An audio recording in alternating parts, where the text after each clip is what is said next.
At Arizona State University, we're bringing world-class education from our globally acclaimed faculty to you. Earn your degree from the nation's most innovative university. Online. That's a degree better. Learn more at asuonline.asu.edu. You are now listening to the Someone's Favorite Productions podcast network.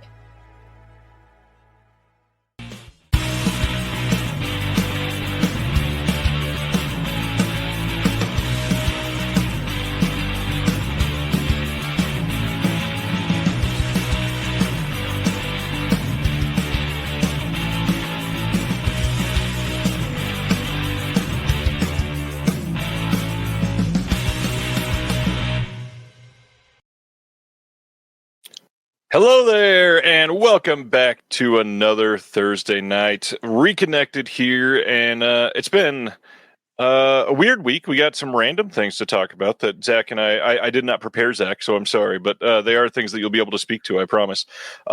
It's been not that long. I think you were last on in like February or March, and I checked today. Other than Will, I think you might be the most returned guest. Today is your 11th time. Has it really been 11? Wow.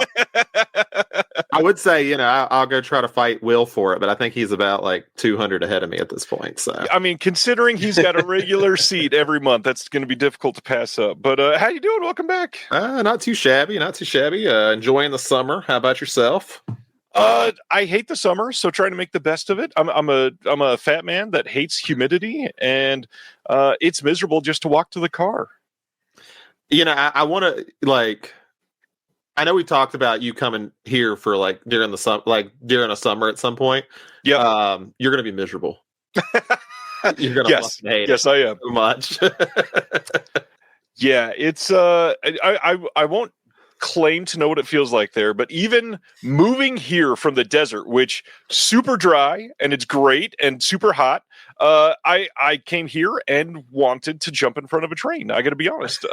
It was really bad here. I was not super happy with it, but I've gotten kind of used to it, and I love the winter, so hey, it's worth it. Remind me, where did you live at before? The high desert in California, so about an hour and a half north of Los Angeles. I was thinking maybe you were talking about Phoenix. I did visit Phoenix. I've never been to LA.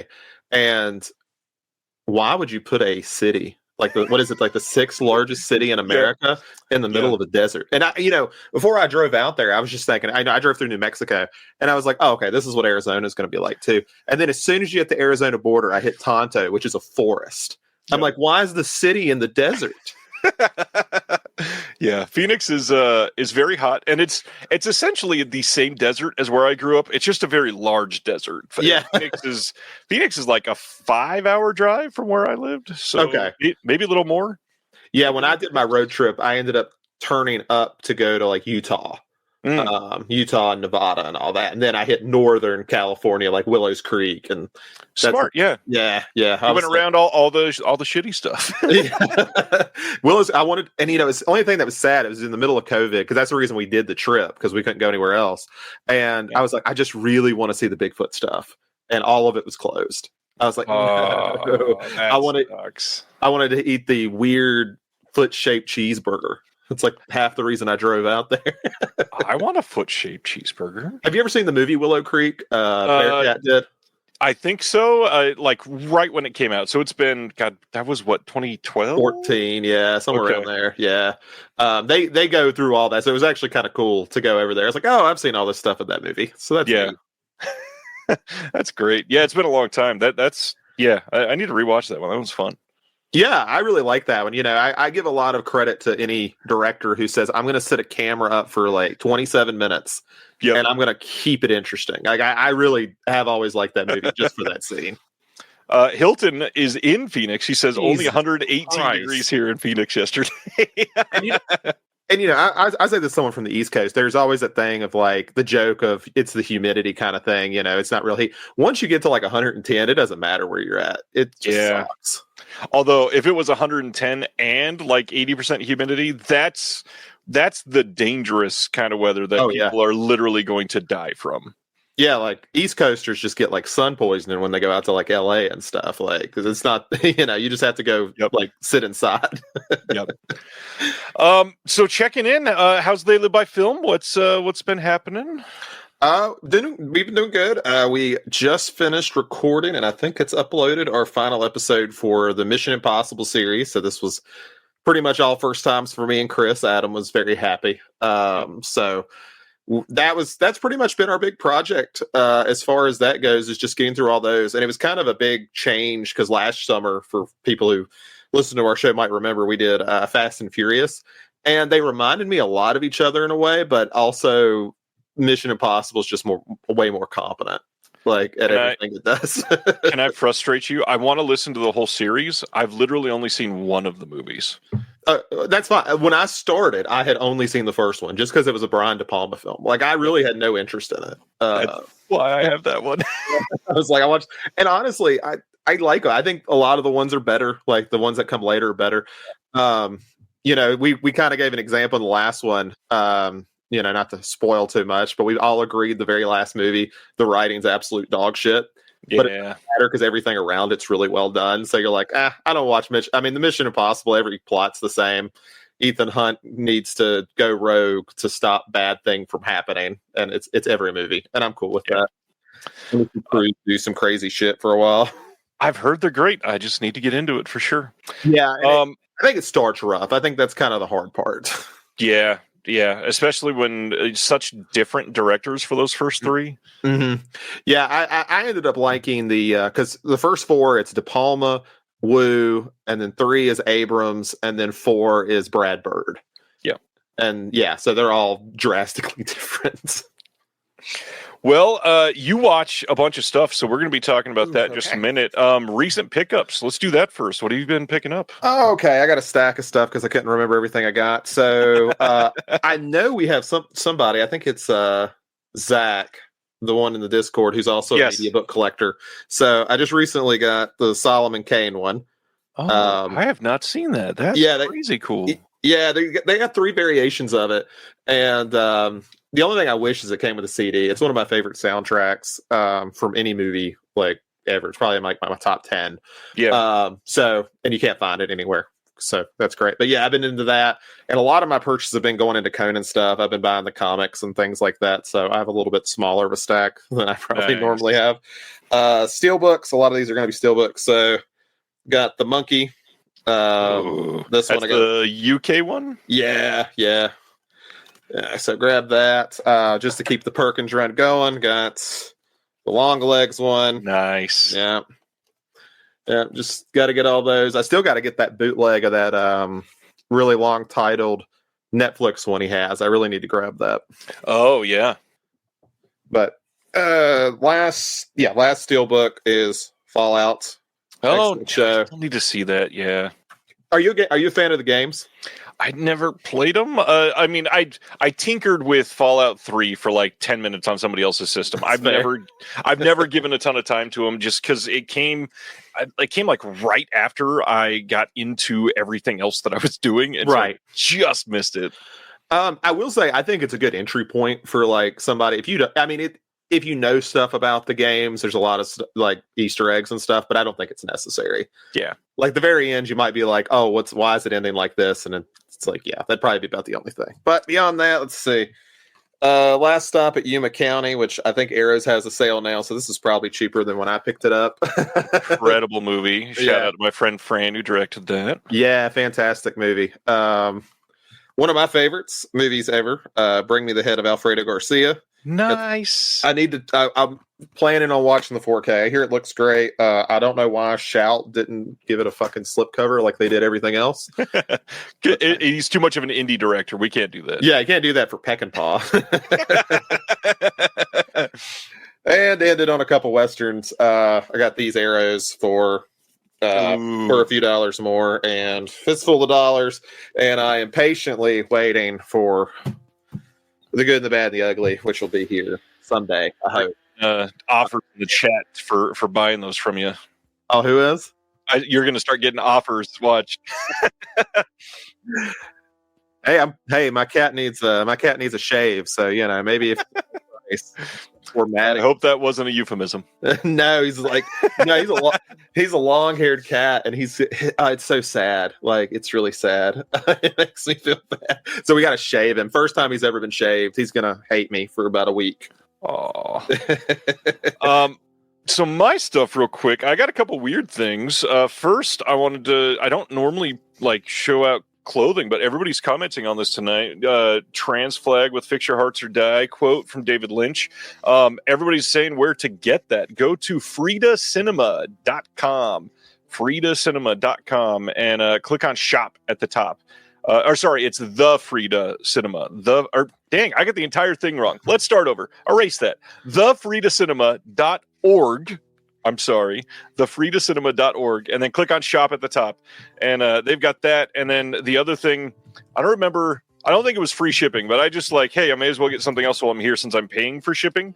I got this house pin, a Hello Kitty houseu pin that I think is hilarious. And considering Sam is the one that designed the house poster, I wanted to get it. Seemed right. Some stuff in the mail over the last couple days. This just came to my house today. It was delivered to the wrong house. Thankfully, they brought it over. Oscilloscope subscription. They released Flipside. This is a filmmaker, Chris Wilcha, revisits the record store he worked in as a teenager in New Jersey, and it's a big discussion of stuff I love seeing in films, so I'm very eager to see this. We do not talk about second run cinema enough. They're over in the UK. Their stuff is usually very cheap, and pretty much everything is region free. So I picked up this recent release of Ishinu from Second Run. One of the reasons is Ahmed, who was on the channel recently talking about The Cloud Door.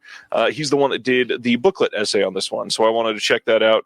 And the movie is supposedly incredible. So go ahead. No, I was gonna say this might surprise you. That might be top 5 of the sections on Orbit DVD that I click on the most because Nice. I meant to hit second sight.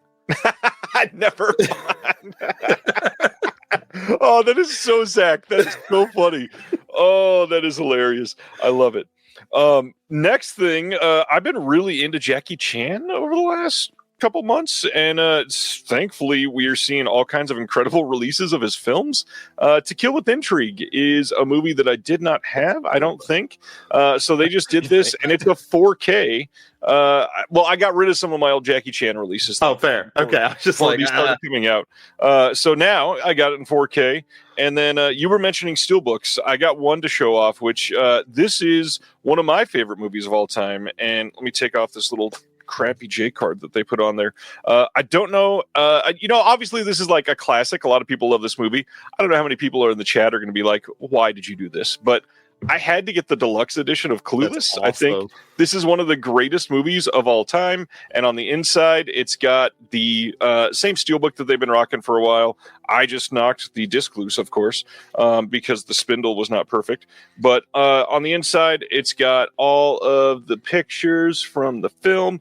And then inside this little box that they did, you've got this, which has all kinds of stuff. This was ready to go earlier. All kinds of stuff in here. So we've got art cards, a Polaroid, a magnet, stickers. Like, there is so much in here. And Clueless is literally one of my favorite movies of all time. So had to do it. There's even a little folded poster.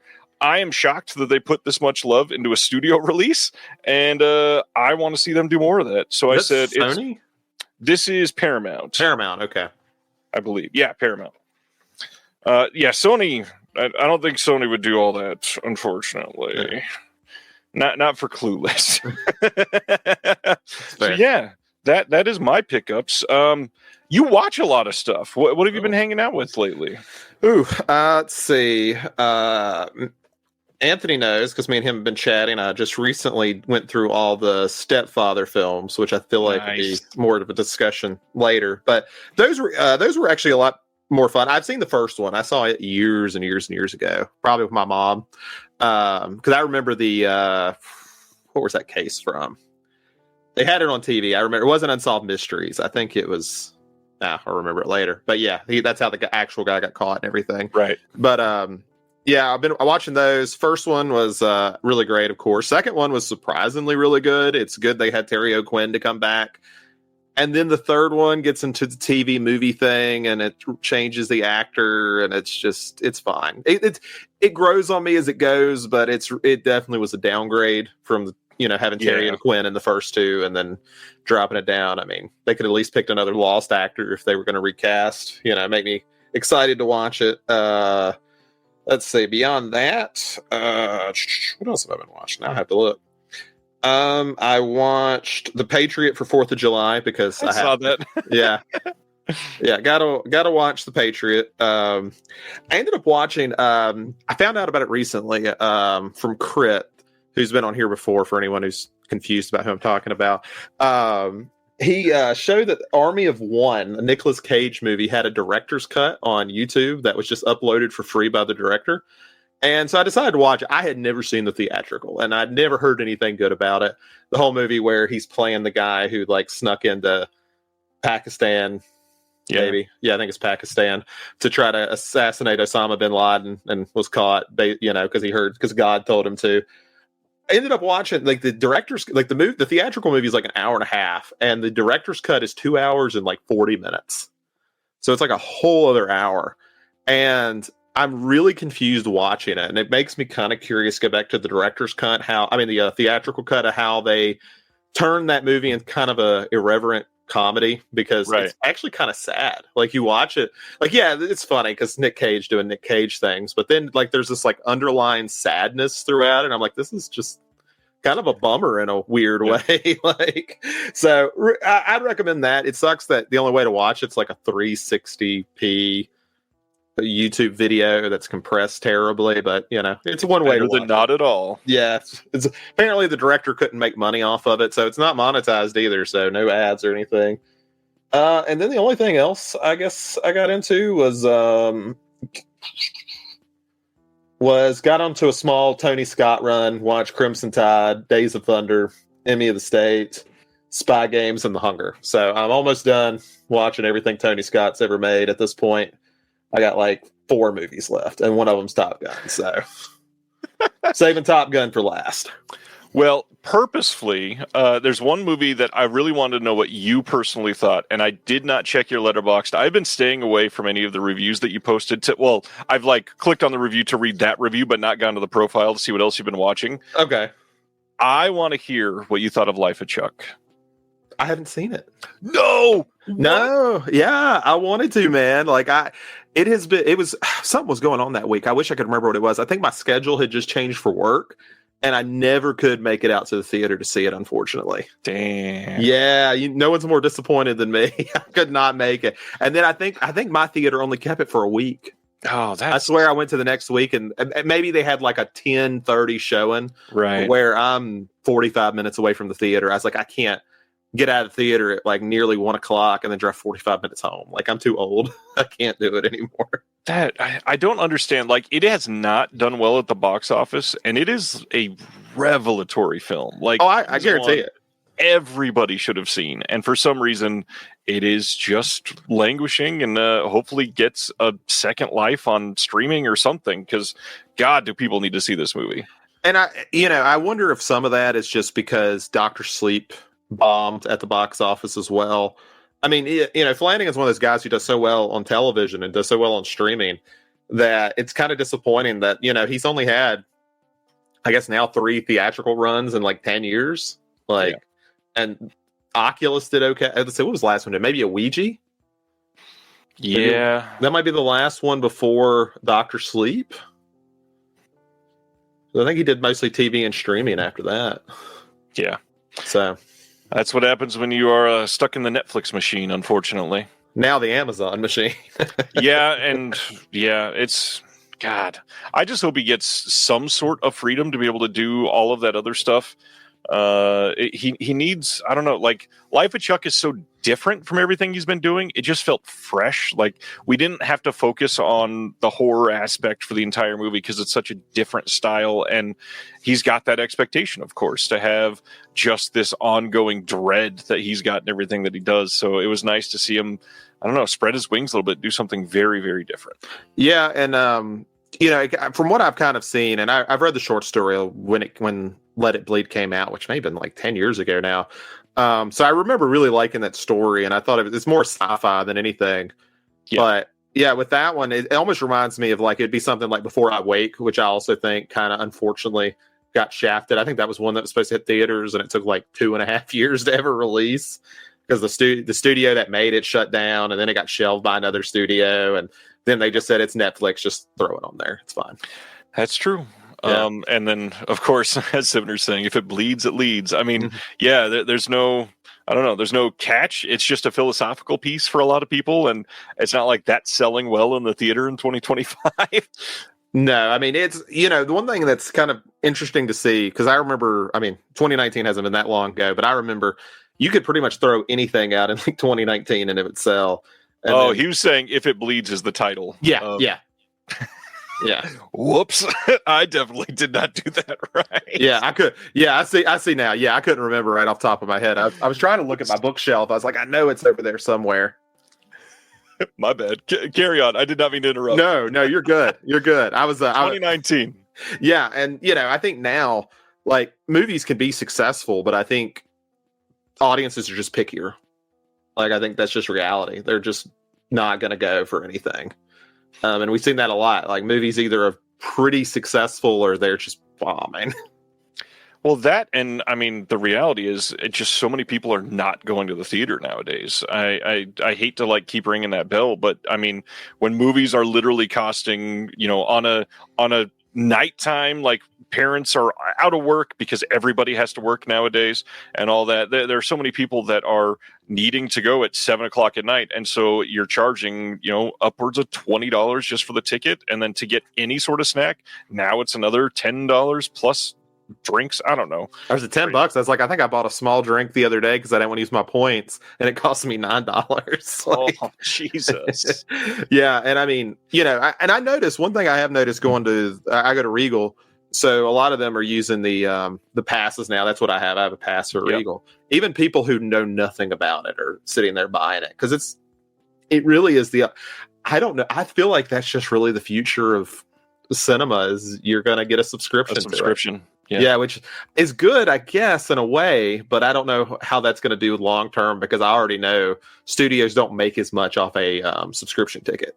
Yeah. Like I think it halves like what they usually get out of everything else. So, yeah, it's a lot. It's certainly a lot to consider. And then I mean, I still don't even know on the back end how they're dividing all of that income up to say, hey, this movie made however X dollars. Not that that matters or anything, but the sad thing is decisions are made based on that. Yeah. And if a third of the people that go to see the movie are on AMC A-list and the Regal Pass, how does that work on the back end? I'd love to know. Yeah, and this is the closest I had when I was when I worked at a movie theater was Movie Pass, and Movie Pass was just one of those things where everyone knew it was going to be a colossal failure, but we're going to ride it out until it is. Yeah. Like, and now every studio is like, Movie Pass had a good idea, but you guys just did it really wrong. So I don't know as far as it goes on that end, and I think a big problem with studios is always going to be a patience thing. Like I was talking about it with somebody the other day, and this is more on television, but HBO just canceled their J.J. Abrams show Duster after a season. I don't know the quality of the show. I haven't watched it. But, I think a lot about like Breaking Bad and that kind of era where AMC and Sony really knew they had something good for several seasons. And they said, we're just going to ride it out because the people are going to find this show. And they were right. Ended up on Netflix and the show blew up to be one of the biggest things on television at the time. And I feel like that kind of bleeds over to movies too, where, and that could just be not having the movie store anymore. I think Matt Damon's talked about it a lot. He's like, if you didn't make it in theater, we'll make it in the video store. Not anymore. No, you dump it on streaming, and who knows how studios decide what's successful on streaming. I mean, I think about Netflix and Santa Clara Diet, where they even admitted they didn't lose viewership. It just wasn't gaining subscribers. Yep. And it's like, What is that? Like you're obviously it's the Ricky Bobby way of doing things. If you're not first, you're last, which makes no sense. Like we can't always be increasing viewers. No, I mean, like Disney making the money they did in like 2019, and then just watching that drastic fall off in now 2025 is like weirdly impressive to watch. Yeah. I mean, they couldn't do any wrong for like a few years there. Anything they put out made $1 billion. True. I don't know if you saw this comment from Corinne. Corinne says, Zachary, Bigfoot Burger is about an hour from my house. It's closed now, sadly. Oh, no. No, I am sad. I didn't get to have it. Well, speaking of subscriptions and AMC A-List, I took advantage of mine last weekend. Went to the theater for a double feature. There was not... This is getting really sad. Like, there was not much left in the theater that we had not already seen in the last month, or that wasn't sequels to things that we haven't seen. So we haven't seen Ballerina because I've not caught up on all the John Wicks. I did not watch Jurassic World Rebirth or Unbirth. I'm seeing that tomorrow. I've not seen any of the new ones. I've still only ever seen the original trilogy, so I'm way behind. But we had not seen the Lilo and Stitch remake, so we went and saw that, and it was really bad. I was so sad. Like, I enjoyed the first the animated Lilo and Stitch when it came out. It was so good, and they took out so much of what made it fun. I mean, there was a couple scenes that were pretty good in this, but it could not save just what felt soulless. And the sad thing is, I've not seen many of the live action remakes of the animated films that they've done for these last 12 or 15 years or whatever. This is something that I can compare because just 2 weeks ago, we went and saw the How to Train Your Dragon live action remake. That felt like a real movie. It felt like something that had a coherent storyline, that had every piece of it. Lilo and Stitch was just gone. I was sad that it felt like such a shell of what it could have been. You know, I was reading that the guy, I know Chris Sanders was one of the ones who directed How to Train Your Dragon, but it's not him. It's the other guy whose name is escaping me. And he knew they were going to do it. And he said, well, I really don't want them to screw it up, so I'm just going to direct it. And I'm like, I respect that. Like, you know, it's nice to get directors who say, you know what, I have a vision for this. And I mean, I can criticize How to Train Your Dragon because it's the same movie. Like, it's shot for shot, the same movie. But it was good. I think they did improve on a couple things. I actually think the final set piece for How to Train Your Dragon is improvement over the animated because it just has a bigger scale to it. Yep. So, yeah, I think there was a few net good changes as far as that goes. But, yeah, with, like, Lilo and Stitch and stuff, I gave Lilo and Stitch a decent grade only because I think part of me had just seen Snow White before that. And I was like, well, it's better than that. Yeah. And I don't know. I didn't trash it. I gave it like 2.5 stars on Letterboxd. It was just fine. It was just... It wasn't offensive. No, and like there was nothing about it that made it atrocious. You know, even the movie I saw the week before, Megan 2.0, still haven't seen that. It felt so much worse than the Lilo and Stitch movie. Anyways, the other thing, which I'm curious if you've seen this one, because you seem it seems like you're not going to as much in the theater at the moment, but you historically have gone out of your way to see some of these smaller movies. 40 Acres. Did you go see that one? No. Okay, so 40 Acres. I'm a disappointment this year. Danielle Deadwyler is living on a farm, and this is, I think it's 12 years after an event that happened that caused basically all of the food sources in the world to collapse. And so the people that have farmland are like the ones that are doing well. They're wealthy. People are coming to try to loot your land and your crops and whatever you can.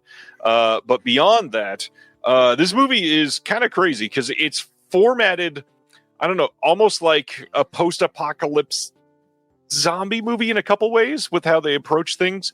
But really, this whole movie is just hanging on the performance of Danielle Deadwyler. And she was great. And a lot of the other performances were great.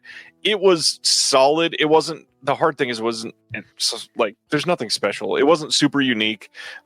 Because it plays off a lot of tropes that you've seen in a bunch of other movies. There was not a lot of, memorable things. I will say there's one very, very well done scene that was intimidating as hell that happened. Essentially, the entire room is dark and there are flashes of light that just allows for some really great cinematography for your eye to catch something in that flash for a second and go, oh, like I know what's happening. And then the sound design is coming in and making it easily for me the most memorable part of the film. But yeah, I don't know. It was good, but I sort of wanted a little bit more from it. Yeah, it's I haven't went as much this year, and it really is just a distance thing. Like I got to the point this year where I was like, I only get until the summer, I only had one day off a week, and I was like, I spent an hour and a half driving there and back. That's 2.5 hours at the movie, even for a 2-hour movie, because previews are so long. Right. And it's just like, so even if I go see a 12 o'clock movie, I see one movie and I'm not back until 5:30. And I was just like, it's just not worth it. Like, and me and my girlfriend will go out. Like, we're going out tomorrow morning because right now they have like Jurassic World playing at like 8:55 in the morning. I wish that. I know. I'm so amazing. excited. Yeah. And then we're going to go see Superman right afterwards at like 12. So that's nice. But yeah, I want to see 40 Acres. I don't know if it played at my theater or not. I feel like it did, but a lot of stuff like that just gets late showings. There was one showing at the theater that we went to all day, and it was like 5:30 or something like that. Yeah, and I mean, I think that's a little thing about being selective too. Like a lot of those little indie ones, they just want to throw them on late at night. I'm trying to remember a movie I saw where if I wanted to see it, it was like 10:30 at night, and I was just like, I'm not doing that. I just can't. It's too much. I'm assuming you saw 28 Days Later though. 28 years later, yes. Years. I thought that was very, very good, super unique, very British, which I think turned a lot of people off. It definitely had the British side of Danny Boyle coming out strong, especially with that ending, which I know a lot of people were like, oh, what was that? As they walked out of the theater. I'm so stoked to see what the next one ends up being from them. Yeah, she's doing the next one, right? I believe. Yep. Yeah, so that's I think it's different. Own Sanctuary or something like that. Something like that, yeah. Yeah. The only other thing I watched this week, I'm curious if you saw this one, Steven Soderbergh's Presence from earlier this year. Did you see I've not seen it yet. It's on my list. I got to see Wolfman too. I'm looking on here just to see how many 2025 movies I've seen, and I have seen 41, but I'm just not hitting the ones you're hitting. Man, and I'm usually like way behind you and everyone else, and I think, what am I up to? I'm up to 36, so somehow I'm just seeing different ones than you. Yeah, and I mean, a lot of the ones I've seen, like I'm trying to see how many of these have been theater watches. Not probably about half of them, because a lot of these I saw later. Like I'm looking at my top 10 for the year so far. Let's see, I've said 1, 2, 3, 4, 5, 6. Only like 6 of my top 10 I actually got to see in theaters. So a lot of them I just had to see later. Yeah. So Presence, for those that don't know, I don't think this is a spoiler because it was in all the marketing and everything. It is a story told from the point of view of a spirit in a house. And I liked the gimmick aspect of that. I think it lent to some interesting cinematography choices. But I don't know. It was definitely far from top tier Soderbergh. I would say that. I wanted more out of it. I will say the climax of it, really well done. I just think knowing Soderbergh and how he's done things in the past, I wish he would have done 4 of those scenes and then like an even bigger climax. But we kind of just got like a pretty sleepy movie. And then the last 8 minutes was like, yeah, this is what I wanted out of a movie like this. Now, did you see Black Bag? Since he had 2 this year, have you? Not yet. That's the one I saw. See, I saw Black Bag in theaters. No, I got the 4K here. I need to be watching it here. It's soon. good, man. It's really good. But yeah, I need to see Presence because I've heard it from a few people that it's been mixed enough to where it's interested me to kind of just see where I kind of fall on that because I like the idea of the gimmick. And I like Soderbergh. I never know quite what to expect with him, which is what I think makes me like him as a director so much. It's same. Yeah. Who knows what I'm going to get for this one? I agree fully. So a couple things from this week that we should probably bring up. The Nightmare on Elm Street art saga. Good God. Did you pay attention to any of this online this week? I mean, I saw that amazing looking AI artwork and I really hope they use it. Please. So, as it turns out, somebody on the Blu-ray.com forums got AI to make this art that was passed around all week that went all the way up literally to Warner Brothers to verify if this was the real art that was coming. And they had to publicly say, this is not authentic artwork. I wonder if they're going to sue because that could honestly, that could actually harm them long term, on sales. Yeah. 4K ain't exactly selling hot enough to have any loss in sales. So what's the funny thing to me though, is they've technically still not even announced it. They've not even said this is coming out. Now, as of 2 days ago, there is a listing on Amazon that showed up that we can see that there is a 4K Steelbook case coming out. But my big thing, the amount of other people on YouTube that had to go live and talk about the art for an hour or make a video with you making a face going next to it to say, this art is so bad, I'm going to die or whatever, is so fucking ridiculous. Why are we having reaction culture to something when it's not even official? Nobody has said this is the real art, and you're doing all these things to literally farm clicks from everybody that is subscribed to you. These people are embarrassing, and it's so ridiculous that people fall for it. I don't understand how these are getting 20,000 views in like a day talking about AI art that they can only say, we don't know if this is real yet, but look at it. It's so bad. It sucks. Well, and I don't know if you've seen it yet. I was hearing about this today, so you might can correct me on it since you're on YouTube a lot more than I am. Have you seen that thing about how YouTube is looking to at least demonetize like the AI slop? That's good. Yeah, and I think it's great. I was like, if we can like make it so people aren't interested in this AI slop to make easy money, that's right. Good. Like this might be the one thing YouTube does that's really good for the platform. The amount and it's like that. Look how much reaction some dude who got ChatGPT to make some shit art. I mean, he got Warner Brothers to look. He got all the attention he could have ever asked for. Yeah, probably more than he ever. Yeah, like he just thought it got. I mean, to be fair, maybe the dude just thought it was a shit post and he didn't think it'd go that far. Like, Yeah. The reality is we have no idea about any of the transfers. We have no idea about any of the extras. We have no idea of an official release date. All we know is it seems like a 7-film Nightmare on Elm Street 4K collection is coming eventually this year. There's been a pre-order up for the UK for quite some time now. We have no actual data on when that's going to happen. No idea on the real art, but good God, this is just atrocious that people jump on it to literally take advantage of people that are simply into the drama or want to react to everything. It is an embarrassment. And yeah, like Corinne says, glad I missed this fiasco. It was so bad for like a full 24 hours. It was everywhere. Everywhere. Yeah, and I mean, if they are going to do it, which I assume they are, because if Warner Brothers has to take the time to like check the art to sit there and say, okay, obviously something's coming, something from Nightmare, to me kind of says that, at least from speculation. Well, and the Amazon listing is pretty damn apparent now. Just at this point, just come out and announce it. Come on. Yeah, and I mean, it's a big release because people have been begging Shout to do it for, I don't know, when did Friday the 13th come out? Since then, like, gosh, that was what, 2020? Yeah, so I mean, it'll be nice to have that release, and now it's potentially going to be overshadowed by all of that.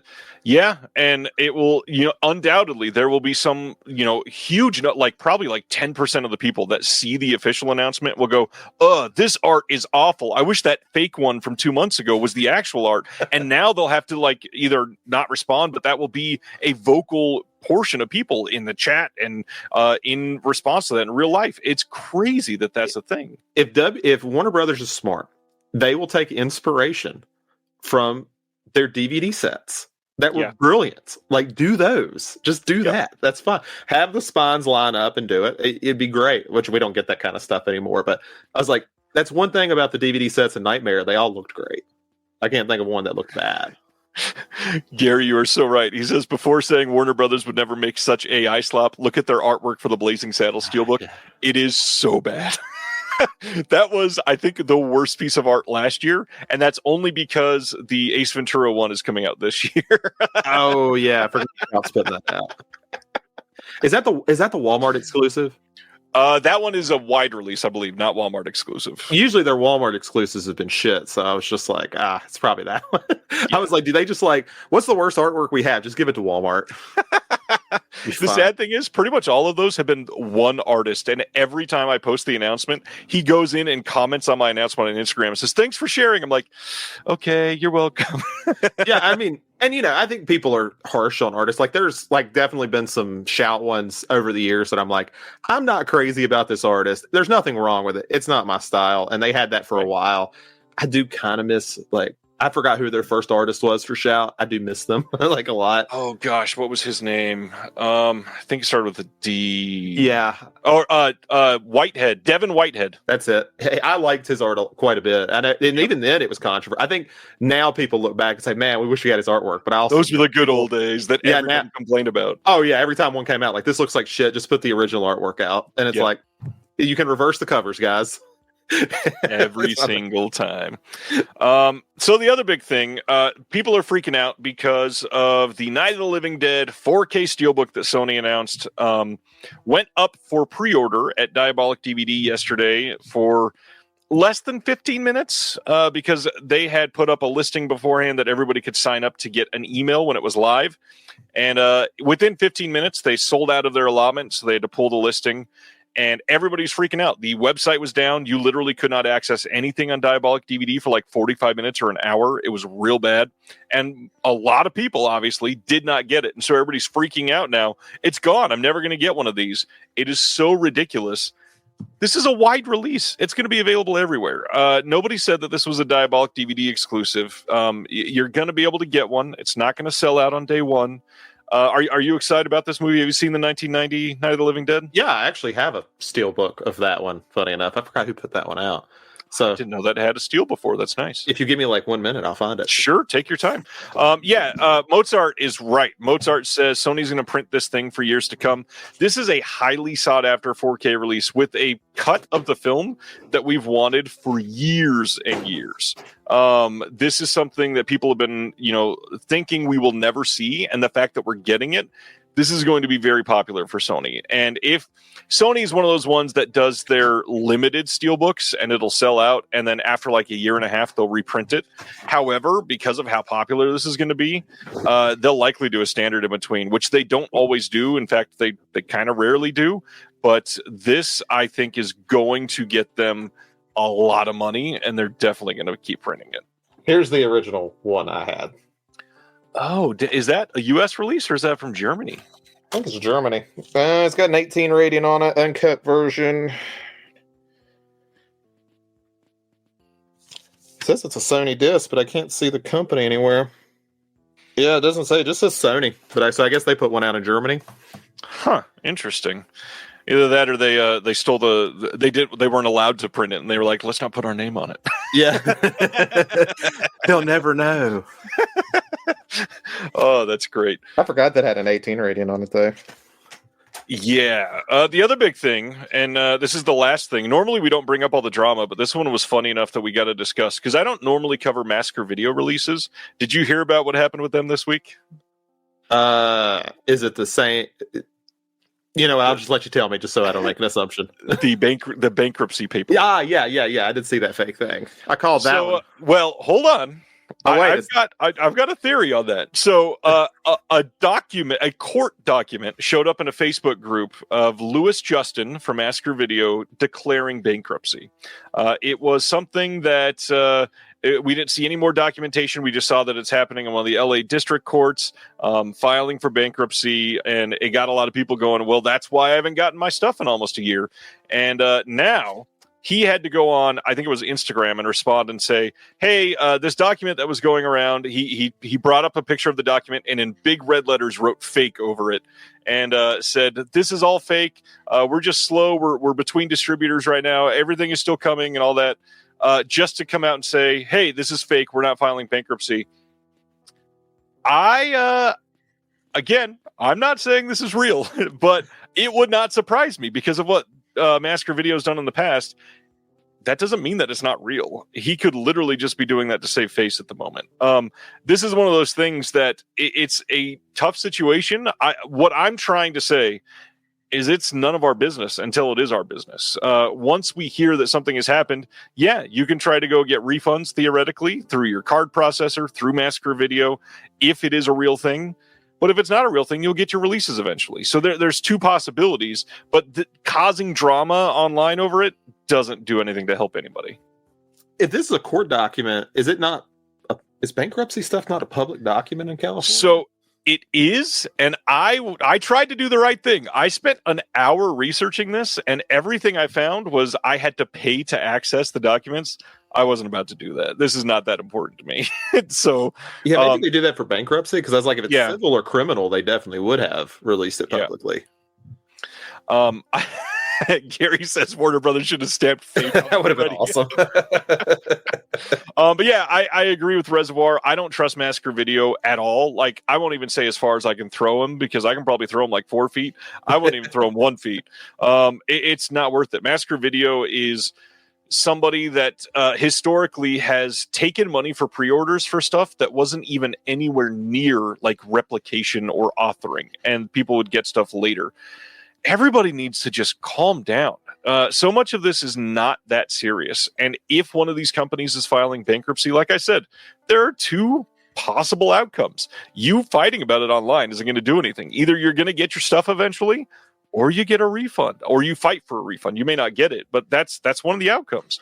It's just one of those things that happens. It's why, like, with certain labels, it's best to file it on a credit card. Or wait until it's at Orbit DVD or Diabolic, and only then buy the release. Yeah. Or just don't support them at all, because they do shitty things. Well, it's like, I don't order. I mean, and this might just be me, just because I was never crazy about Savi, but I don't order Arrow directly from Arrow. I don't remember the last time I did. I just don't like to. I've literally ordered stuff from Arrow, and then it'd be available at Orbit before I ever got it. Yeah. So I was like, I'll just order from Orbit. It's fine. Yes. Sibner, yes. Sibner is saying that's just the thing. If someone files for bankruptcy, they're exempt from paying back debts.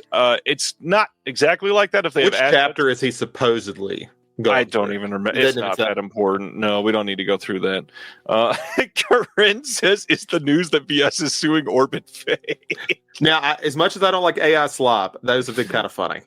A couple of them have been funny, and thankfully, one of the person that was making them is in the chat, or sharing them at least. Hi, Philip. Yeah, VS, as far as I know, is not suing Orbit. But the live video that Orbit did is very enlightening on that subject. If anybody wants to see it, send me an email. I might have a link that you can watch it on. Curtin said, just kidding. I think that's probably enough drama for the night. Should we go to the announcements? Yeah, let's do it. I did already kind of take a sneak peek, so I didn't know what half of those were, so I'll be glad when we get to like the middle section. Well, I know you know what this first one is, and I don't think we've ever talked about this one. So what do you think about Wolf Creek? Oh, I adore Wolf Creek. I like the both movies and both seasons of the TV show. Excellent. Damn, I've not seen the show yet. I was going to ask about that. Yeah, it's good. I mean, I think it's a cheaply made show. If you go in thinking it's going to be high quality television, you're going to be disappointed, but it's very entertaining. Yeah.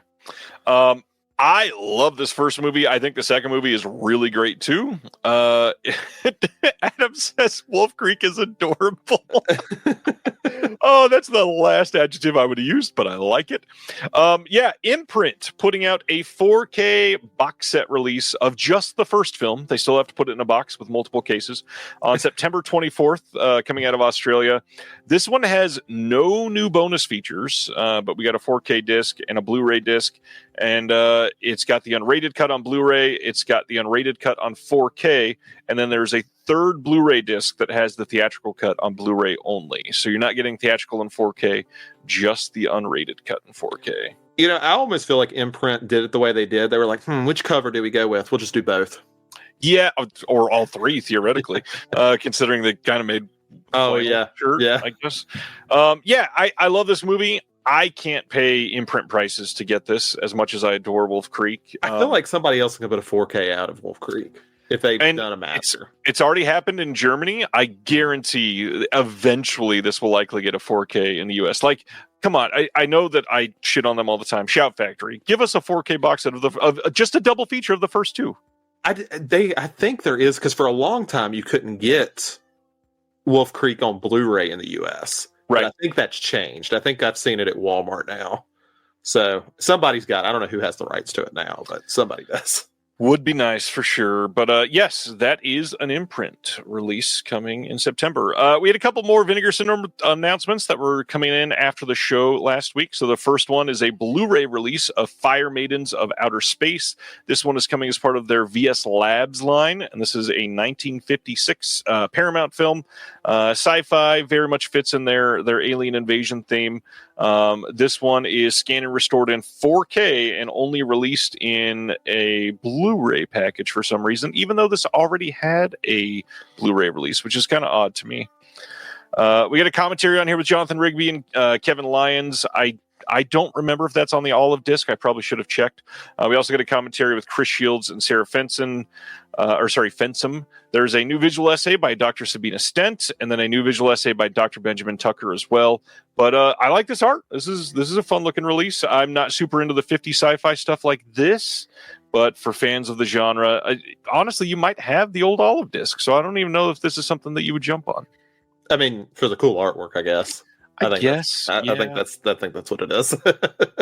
Yeah, it is Vinegar Syndrome. That is a big selling point for a lot of people. Although I got to be honest, I've not been hot on Vinegar Syndrome specific artwork for like a long time. I feel like they've degraded that quite a bit.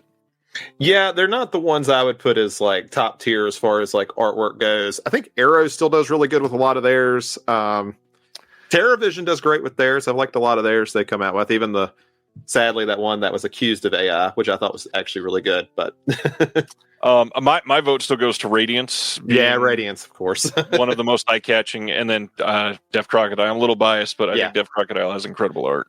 Second Sight's one that I wish I could sit there and say a lot of theirs is good, and then some of theirs is a little hit or miss. But they put out great releases, so. I think Second Sight has some of the best discs in the game with some of the worst artwork ever. Yeah, some of the floating head stuff is a little much for me. Yeah. It was Olive that doesn't count. That's really funny. Like, pick 5 people off the street who've heard of Olive Films. Or Sandpiper Pictures now. The Arrow video. Speaking of Arrow, their Camp Arrow video sale has launched. This is their 6th year in a row. And get up to 50% off of hundreds of UHDs, box sets, and blues. This ends July 30th, so you got plenty of time. It's on sale in the Arrow UK and in the Arrow US. The biggest question I've been getting from people sending me messages on this is they're not showing discounts on second run titles anymore like they used to, or on third window. And from the same source, I'm hearing that second run and third window are not going to be distributed through Arrow anymore. So those discount days are possibly over. However, as a counter to that, I will say Rare Waves is currently running a sale on Arrow video titles as well. And some of the prices are even better on the Rare Wave site than on the Arrow site. So if you're going to be shopping at the Arrow sale, you might want to compare because you can get some better deals. And Rare Waves carries all kinds of stuff, not just Arrow video. So if you're looking for some of those other ones, they might not be on sale, but you can save on shipping, get them all in the same package. Yeah, the only one I've been kind of curious about with Arrow is I kind of want to get their random assortment of Friday the 13th stuff because those ended up being pretty good, I think, didn't they? They're okay. I'm still curious. I don't know if at least one of them is actually a 4K scan of the OCN. It doesn't look good enough to be a 4K scan of the OCN, so I'm very curious what happened there. They've got a couple that are sort of questionable for me, and specifically the Friday the 13th ones. I just really want Jason Goes to Hell because I feel like I need to get that one. For some reason, I completely understand that about you. Yeah. Well, right before I got on the show, I rewatched part 5, and I was like, you know what? This is top 5 in the series. That's not hard. Yeah, I agree. Next up, 101 Films over in the UK is hosting a summer sale. This is pretty much everything is on sale as far as I can tell that is not an immediate release from just in the last couple months. One thing I do want to shout out, and they're even highlighting them here, is Never Sleep Again and Crystal Lake Memories are on sale from 101. And if you're region free, I don't think either of those are in print in the U.S. anymore, and I highly doubt Never Sleep Again is going to be in this Warner Brothers box set they're putting out. No, that's not. I highly doubt it. That would be a completely surprising thing for them to do. So if you want these cheap, I think they're absolutely worth it. Now I'm trying to remember. Daniel Farrens is the one who did the documentaries on those two, didn't he? This might be a random question that I just know for some reason.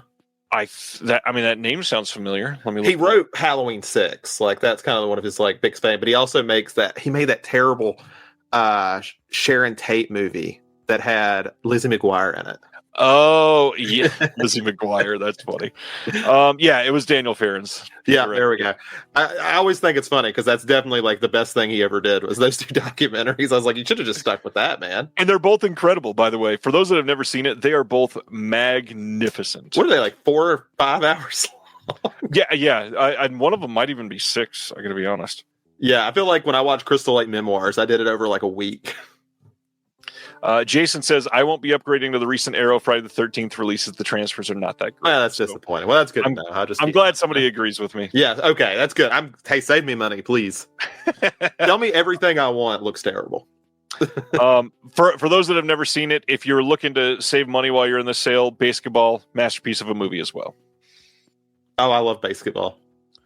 Another of the Extreme titles for fans of all of those.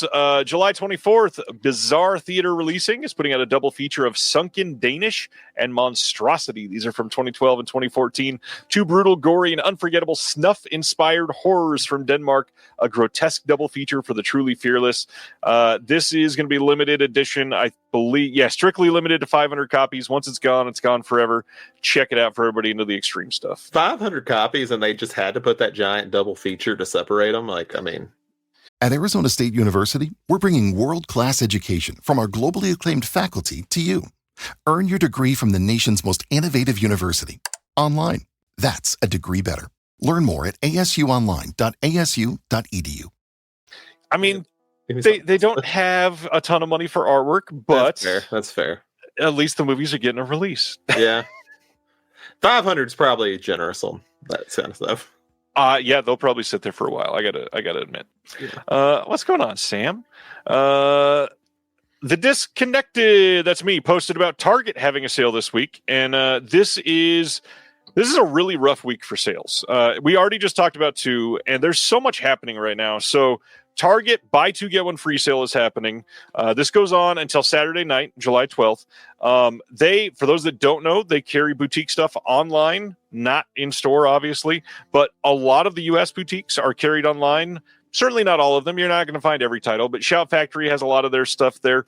Def Crocodile, their standard editions on Target right now are, I think a lot of them are like $16.99. And so if you buy 3 Def Crocodile standard editions, you're literally getting them for $11 a piece. That's incredible for the discs that you're getting. Yeah, more than worth it. Yeah. So Target is having their sale. And of course, Papa Bezos has to come in and say, no, we're not letting you steal the spotlight from us. So Amazon did a matching buy 2 get 1 free sale. Of course, while all of this is happening, we've got the Barnes & Noble Criterion sale happening still, which means 50% off of all of those, and Amazon is matching that, so you've got sales everywhere for that. And then, of course, this week, it's also Amazon Prime Daily Deals, whatever they're calling it this year, because Prime Day is now 4 days, I guess. Ridiculous, but there's actually some pretty decent deals. I don't like giving Amazon money, but there's a couple that I definitely did because I will never see those titles get that cheap. Check them out. If you are on social media, I'm everywhere posting the deals as much as I can. I don't post much of them on Instagram because you got to put pictures for everything. And you can't click links, so it's pointless. But yeah, go check that out if you're on other social media.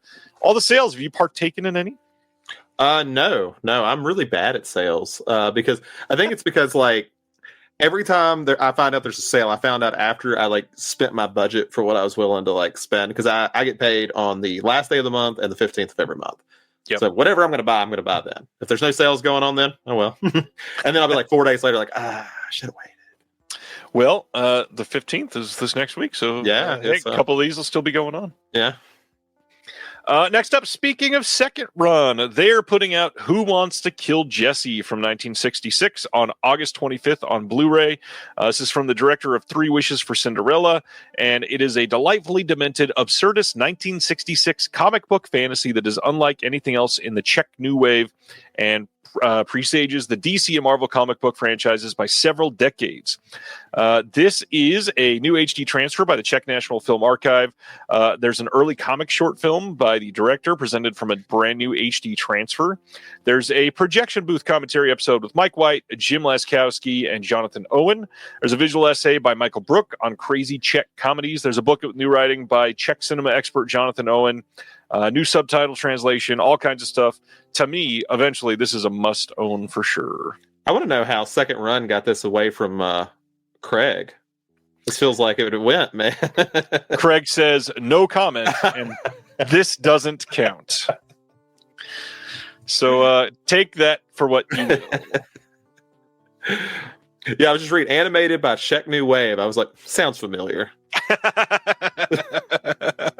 Been here before. Oh, yeah. Next, 4K release coming from Kino of Taika Waititi's Boy from 2010.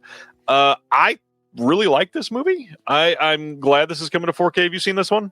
No, I think this is the only Taika movie I have not seen. No, wait, I haven't seen that last one he made. So I haven't seen this one or his last one. Was the last one, was that the soccer one? Yeah. Whatever it was called. I don't remember the title, but it looked very like Hallmark Channel. Yeah, I wasn't interested. He had a weird career after he won an Academy Award. I don't know what happened. Yeah, that and like being forced to do Thor 3 and that not doing well seemed to knock him off his run. Oh, that was Thor 4. Ragnarok was actually good. Oh, that's right. Yeah, sorry. Yeah, everyone forgets Dark World. It's fine. It doesn't exist. So yeah. The next announcement from Vinegar Syndrome, which I gotta be honest, this was the most exciting announcement for me of the full subscriber week from them. As part of their VSA line, they're putting out a Nick Millard action collection covering from 1977 to 1985. This is going to include 357 Magnum, Alcatraz Breakout, One Armed Warrior, Street Race, and Shotgun. They had announced previously that they had acquired all of Nick Millard's films, and I believe after this, which includes 5 movies, by the way, for a very, very reasonable price, I will say, for what they're putting out here. And I usually don't say that about Vinegar Syndrome. So yeah, it's a pretty good price. This is, I believe, 9 titles that they've released from Nick Millard now. And from what they said at the beginning, I think they said they had 15. So I think we have 6 more coming from him eventually. Not sure how those are going to come out. It could come out as 3 double features. They could put out a 6-film set as another VSA or just a regular VS release, or who knows. But I believe we have 6 more coming from Millard still. I might pick that one up, actually. I'll take movies like that. It's fine. Yeah. Sounds worth the price, at least. I think so. So these are newly scanned and restored in 4K from the 16 millimeter negatives, which is really cool. Commentary track with the author Brian Albright for 357 Magnum. There's a newly produced documentary on the life and films of Nick Millard that I'm kind of really excited to watch. We've got an interview with Valerie Millard, the daughter of Nick Millard. There's a 40-page book coming with this by Brian Albright and Charles Devlin. To me, this is a win of a release. It looks really fun. It's only a 2-disc set, and they're putting 5 films on there. However, the 5 films are each right around an hour long, so I don't think it's going to dig into like compression issues or anything like that too much. But yeah, check it out. Is it a 100 gigabyte disc? Or is this a Blu-ray? This is a Blu-ray, so not a 4K. So I believe they will be using 50 gig discs for this. Yeah, this is exciting. If you like low budget action stuff, watch the trailer at least. These look really fun. Really fun. I like it's trashy 70s stuff, basically, right? Yeah. I'm into that. That's fine. 70s, and I think what was it? Yeah, 77 to 85. So right in that era.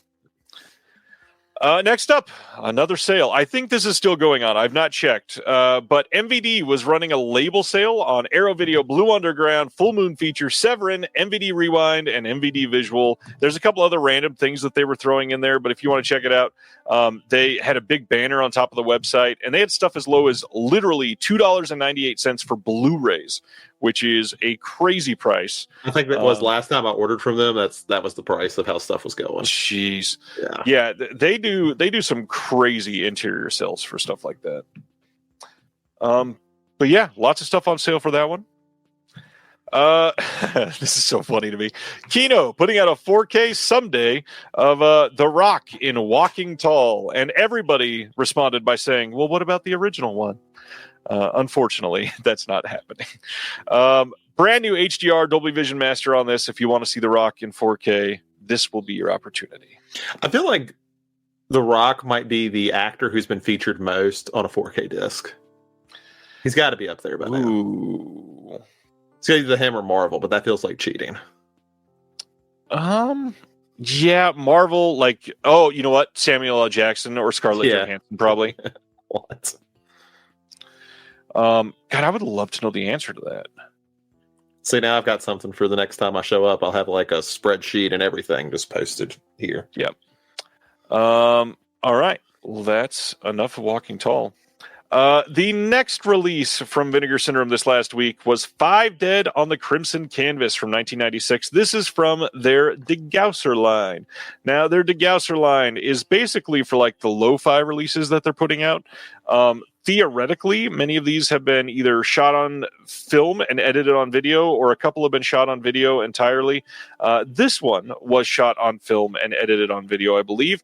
This is newly transferred and restored from the best surviving tape master, though, unfortunately. Commentary with the writer-director Joseph F. Parda and Joe Zasso. If that name sounds familiar to you, Joe Zasso is the one featured on a TerraVision Lost in the 80s collection. They did a collection of Joe's films. So if you check that out and you were into it, hey, you might like something here attached to it. But essentially, this is a low-budget, like, NYC version of a Giallo. I would have never guessed. I'm into seeing this. I have not bought it yet, but I'm into seeing it for sure. Yeah, look, it's a cool cover. I'm into it. Yeah, it's nice art. Next up, this is not even available for pre-order yet, but we already got a look at the U.S. release of the Superman 4K Steelbook, and Warner Brothers is doing one of the PET plastic sleeves that you lift up on this to open up the chamber for Superman to be able to be visible in the ice caves here. I like this release. It looks like there's going to be literally like 4 or 5 different designs for Steelbooks all over the world for this one. If you're a DC fanboy, they are going all in on Superman, and it's going to be a major smash hit.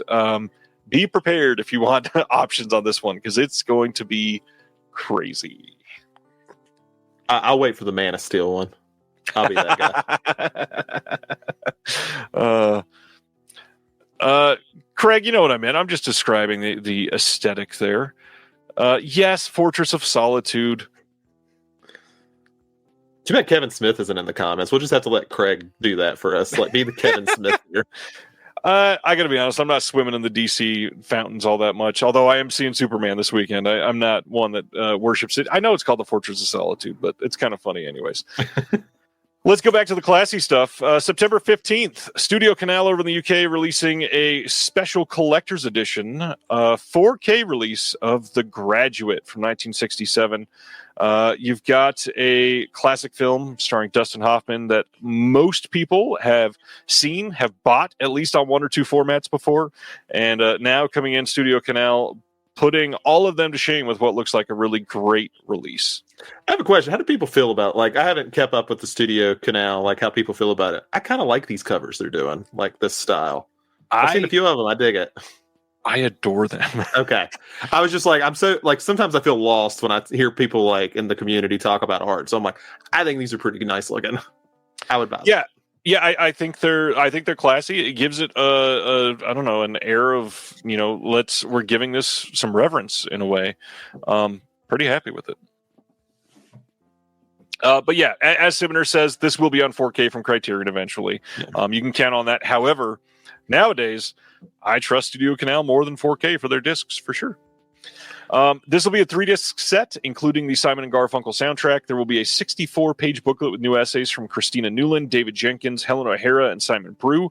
You get 2 posters with this, the original art and then this new art that they did, which is pretty cool. You get audio commentaries by Professor Thomas Kebner. You get Mike Nichols and Steven Soderbergh on the commentary that was ported over, Dustin Hoffman and Catherine Ross on the 3rd commentary. And then on the bonus Blu-ray, there is all kinds of extras here. Meeting with an author, Charles Webb, one-on-one with Dustin Hoffman, interview with the producer, Lawrence Terman, The Graduate looking back, and all of these are all archival extras for sure. And Sibner, no, it will not be $90. This thing will probably be $50. Wasn't there, what was it? Elephant Man, where it had that like statue or something with it? It wasn't a statue. It was like something. What was it? It was. I know they did.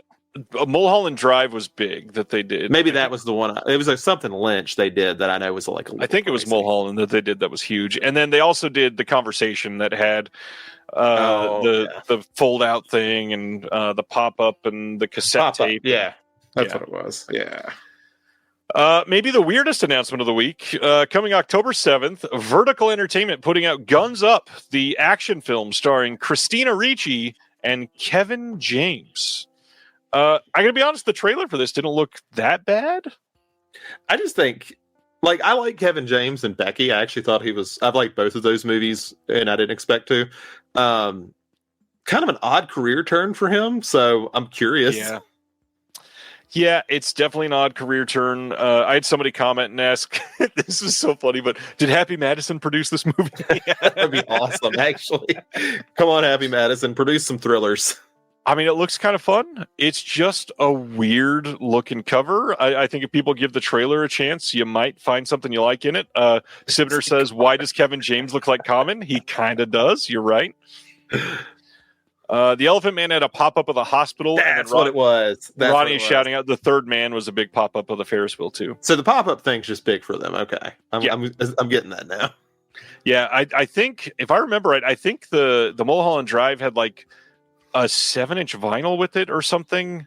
I don't remember. It was that release was like a longer release too, if I remember right. Anyways, carrying on. The last announcement from Vinegar Syndrome for this week was the worst kept secret of the week, and that is A New Leaf from 1971 getting a 4K release from the Cinematograph line. This had, for about, 4 minutes, a bundle that you could purchase with the book Miss May Does Not Exist by Carrie Currigan. This sold out very quickly. However, to everybody that wanted the book, you can buy it on Amazon, and it's cheaper than it was on the Vinegar Syndrome website. So you can still get it. It's not like it's gone forever. Good looking art. I actually like the art for this Cinematograph. I usually don't like their art all that much, but I think this one looks pretty good and fits the comedic tone of this pretty well. Reminds me of Arsenic and Old Lace. That's what. Oh, yes, very much so. Especially that back cover. Yeah. So this is a 2-disc set. You got a 4K and a Blu-ray. We got a new commentary by KJ Reith Miller and Maya Montañez Smokler, the author of Liberating Hollywood Women Directors and the Feminist Reform of 1970s American Cinema. New interview with Carrie Currigan, the author of Miss May Does Not Exist that I just talked about. A new visual essay by Alexandra Heller Nicholas called Looking for Elaine May. There's an hour-long post-screening discussion between Elaine May and her frequent collaborator conducted at the Film at Lincoln Center's Walter Reed Theater in New York City in 2006. Some other archival stuff that had been ported over. And then, of course, new text essays from Sarah Fensum, critic Elena Lozic, queer historian and critic Willow Caitlin McClay, and then a critic editor, Hannah Strong, as well as a previously published piece by Richard Brody. So there's all kinds of stuff coming in this. Fun-looking release. I've not seen the movie. But one that I have meant to for quite some time. I actually really like Walter Matthau, and this is a fun-looking cast. I've heard it's great. But our next one, Refuse Films or Refuse Films over in the UK, however you want to pronounce it, whether you're British or not. July 28th, they're releasing 3 more Blu-rays. The first one is Cat Sick Blues from 2016. If you've heard the name of this title before, it's because Wild Eye put out a DVD of this that was on sale. I do too. Right there. This DVD has been on sale for like $2 for years, basically. Dimension Extreme put it out too, I think. In the US. Yeah, I think that was one of their titles. Yeah. I remember, and I'll have a funny story about this. So when I first started my Instagram, where I used to just post things I bought, this was probably about 6 or 7 years ago. I had posted this one on there, and the internal cover, because it's a clear one, shows like the scene where like the dude is getting I don't know what I'm allowed to say on YouTube, a fellatio from a decapitated head. And the director commented on it and said provocative cover art. So the only time I ever had a director comment to me on anything, I was like, that's awesome. Corinne says, what is coming out of the cat's pants? You don't watch it. Watch it and find out. The answer is yes. Mondo's here. What's up, Mondo? Just got my MVD sale package. Couldn't be happier with my $13 Blue Underground 4Ks. God damn, that's cheap. How are they $13? That's crazy. Jeez. Cat Sick Blues. We actually got some stuff to cover here. Just like Refuse has done on all of their releases so far, they've done, I think this is their 6th, 7th, and 8th releases. These are fully loaded. These are pretty much everything you could want. There are 3 audio commentaries for this film, deleted scenes, documentaries, short films, tons of music videos, trailers, all that stuff. This is the director's approved uncut version. It's region free, so you can watch it anywhere in the world. But the big thing that I don't know if this is too public yet. It was confirmed over in my Discord that there's a U.S. release of this coming soon, which, because of who said it, I believe that it will be coming from an OCN partner label. So if that excites you, you may want to wait on that. Personally, another movie I expected Craig to get. I can't believe it. It's a cat movie, and we didn't get it from Deaf Crocodile. I don't think this is up Craig's alley, sadly. What I would get to what I would bet ahead of time, though, I don't think the OCN release is going to even have half of these extras. This is so much. And that artwork, I'd get it just for the artwork. I was like, it's pretty great. Mondo says grab 10 of them. They were dirt cheap. That's crazy. If they were $13, that is wild. Their 4Ks are top notch. Jeez. Okay, Cat Sick Blues is the first title. The second one, Off Ramp. This is from 2024, limited to 2,000 units. It's got a 24-page booklet, and this is what they call a Juggalo road movie. This has 4 different audio commentaries, including a Juggalo commentary. Craig says, I'm cat crazy, but there are limits. The rest of this release is crazy. We got deleted scenes, a full documentary, 4 different behind-the-scenes featurettes, and then 1, 2, 3, 4, 5, 6, 7, 8, 9, 10 different interviews, 3 different trailers, and then again, the director's approved uncut version. All kinds of stuff coming in this. And for what they charge for these releases, like, you can get all 3 of these for like $70 on Brother Belial right now, I think, or $73, something like that. Crazy content that they're putting on all of these to make them absolutely worth the cost. I might grab all 3 of these. I haven't bought anything from them, but I'm liking at least what I'm seeing here. Yeah. It's like nice stuff. Well, and to finish out, if this is going to be what entices somebody, Rock and Roll Frankenstein from 1999 is the third of the modern bundle that they're doing. By the way, I don't think I said this. They're calling this a Series 1 line. So it seems like they got more stuff coming like this soon. Again, 24-page booklet, limited to 2,000 units. This is a 2K scan of the director's uncut version in widescreen. You got an SD video master of the director's uncut version in full screen if you want that. An audio commentary, 3 different archival materials, making of documentary, outtakes, another documentary, some new interviews, multiple music videos, some short films, trailers, an Easter egg. Tons of stuff. Liam, who runs the Refuse label, puts absolutely everything he can into these releases. These are great. I don't know if people know these films or are fans of these films. I know Cat Sick Blues is well known. I don't think I'd ever heard of the other 2. I haven't. But and you're right, it's 77 on Belial. Yeah. So that's pretty great. And with Brother Belial, if you pay $100, it's free shipping. I mean, you get 1 more release and you're getting 4 films, free shipping, and 3 of them are this loaded. That's a pretty crazy value. Oh, wow. I just looked at the Wolf Creek one. Never mind on that. Jesus. That's imprint pricing for you. How much is it there? Like 95? 79. Oh, honestly, not as bad as I expected. It's bad for me. Because if you buy it directly from imprint, it's like $100 to have That's it shipped. ridiculous. Yeah. Cannot do it. All right. That is Refuse Films. Severin has finally started revealing the titles coming in their summer sale. So we're going to be talking about, I think, 4 of them tonight. The first one, getting a 4K release from Severin, is the film Baskin from 2015. This is the worldwide 4K premiere with 3+ hours of special features. You got an audio commentary with the director. You've got a 10 years later featurette, trailers, a bunch of short films, which actually really excite me. Baskin, you say good movie. How much do you like Baskin? It has been a while since I've seen it, so I don't want to speak please go see this. But when I watched it when it came out a decade ago, it was probably one of my favorites for that year when it came out. It was really good. So you and I see eye to eye on a lot of things. This is absolutely one of them. Baskin is incredible. This is a fever dream of a movie that I feel like this is maybe a weird take, but I feel like this is the closest we're going to get to a proper modern take on a Hellraiser style of story and what they could have done with some of it. Yeah, I can see that. I really, really love the makeup effects in this movie. The acting is surprisingly good. It is just really well done. I appreciate this movie so much. I will absolutely be wanting this 4K originally. Not in the sale, maybe, because it's not going to be on sale yet, but eventually I definitely want this. Turkey? Is this a Turkey film? I think it's Turkish or Estonian or something like that. Does it say in here? It probably does. Josh says, saw Baskin at the U.S. premiere. That would be incredible to look back on. Oh, absolutely. Turkish. Okay. Turkish. Yeah, that makes sense. So you said it comes with some shorts. Does it come with the short film with it? Because apparently that is based on a short film. It does come with the original short film. It also comes with To My Mother and Father from 2010, My Grandmother from 2008, The Chest from 2007, and Screws from 2006. See, I feel like if you get releases like this as a boutique, you should feel some responsibility to get some of these things out there. There's no way to see these other things, probably half of them anyway. Everybody is confirming it's Turkey in the comments, Sweet. and I appreciate that. Thank you.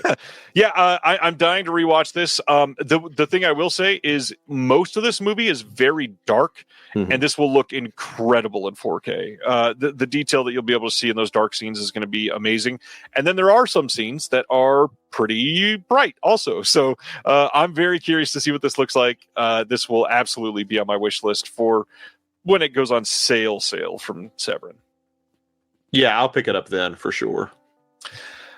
Next up, one that I will not be purchasing. I can't believe it took them this long to get a Scarface release out.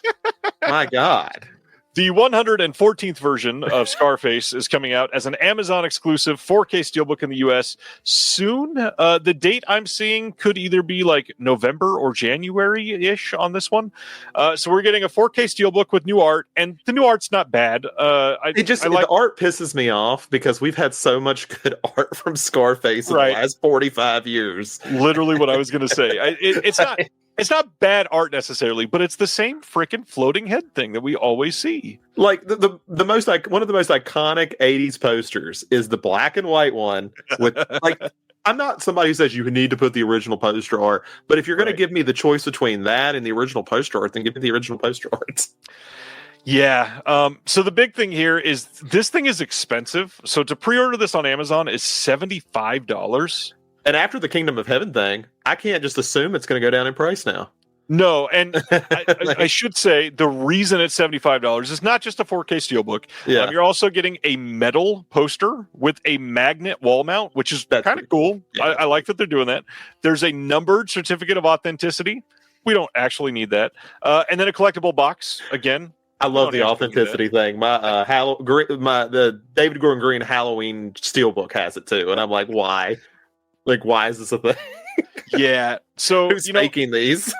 Everybody that just absolutely adores Scarface, we're going to get this $75. Cool. This is a big thing. No, Craig, you don't get any cocaine with it. Sorry.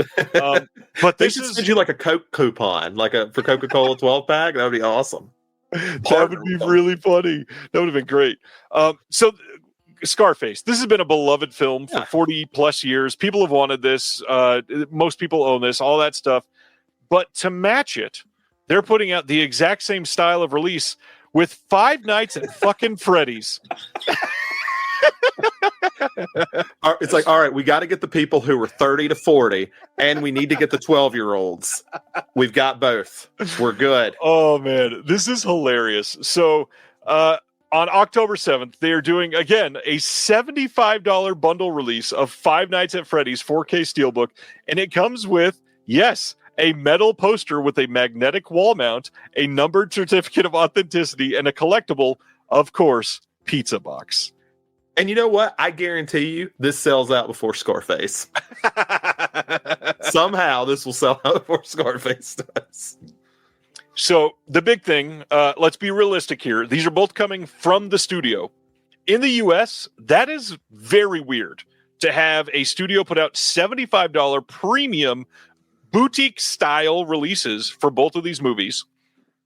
Did they get Lionsgate limited numbers and say we can do that too? Like, well, and they're both Amazon exclusive, so they're shipping the money to Bezos at the end of the day. But the big thing is, you can smell this from a mile away. These are a test. If these do well and they both sell numbers, you are going to see a lot more of these from Universal, and they're literally just going to be a new steelbook, no new extras, in a collectible box with a metal poster. And so if these are showing up in a bunch of hauls on other people with those same clickbait YouTube pictures, whatever, and you're seeing a lot of them show up in October, you're probably going to be seeing more of these from Universal in 6 months. And I mean, it's complicated because like I like the idea that Universal wants to do better packaging. That's cool, right? Because I think their slip covers are atrocious. So that's great. This is weird. It's just a weird, like, at least when Lionsgate Limited did it, they said, here's a conversation. It's like, oh, cool. Here's Apocalypse Now. That's cool. Yeah. I got to be honest. Do this for a title that you've never put out on 4K. Yeah, something, and it's like, a lot more exciting. Yeah, like I know the conversation probably. Did it have a release before then, or was that its first 4K? I can't remember. It had the 4K from Studio Canal over in the UK, but first it was the exact same package. Yes, first US release. Yeah, I mean that's pretty exciting. I mean, sure, they did Apocalypse Now, which has had 100 releases, but you did that second, not first. Yep. Yeah, this is one of those things that you can smell it a mile away, and I'm not against the studios doing something like this. Again, I'm fine with them doing deluxe edition releases. I want them to even. I want to see that physical media is alive and well. However, to choose Scarface, up there with Halloween and Texas Chainsaw Massacre and Evil Dead as one of the most exploited pieces of merchandising ever for a film, and now Five Nights at Freddy's. I get this one because there's a sequel about to come out. That doesn't surprise me. But do it for a new movie. Yeah, and I mean, the thing that's kind of with Scarface, like, the 4K of that one looks really good. At least my memory the last time I watched it. So it's not like it needs a new, like, it looks anniversary. Better than Goodfellas. Yeah, and it's like, sure, you probably don't need another scan of this, but you need something. Like, I'd be way more enticed if you got an interview from F. Murray Abraham at this point. Like, just give me something. Like, I don't know. Do something different with it. I mean, what they should bring back is the old DVD used to count how many times the movie said fuck and how many bullets were fired. Bring that feature back. That was awesome. Include the old PS2 game with it. I don't know. Do something cool. Give us the fuck shot cut. Yeah. It's weird. Like, again, I agree with you. We don't need a new scan of Scarface necessarily, but like Craig just said in the comments, all of the manufacturing of like a magnetic wall mount, you could have gotten people to do a commentary for Scarface for free. De Palma would have probably recorded another commentary. Right. There are so many people that would have lined up to talk about how formative this movie was for them in film school. You still have Oliver Stone and De Palma still alive. Like, get them to go in there and talk about it. Do anything for it. Like, the re-releasing of these things is getting so tired.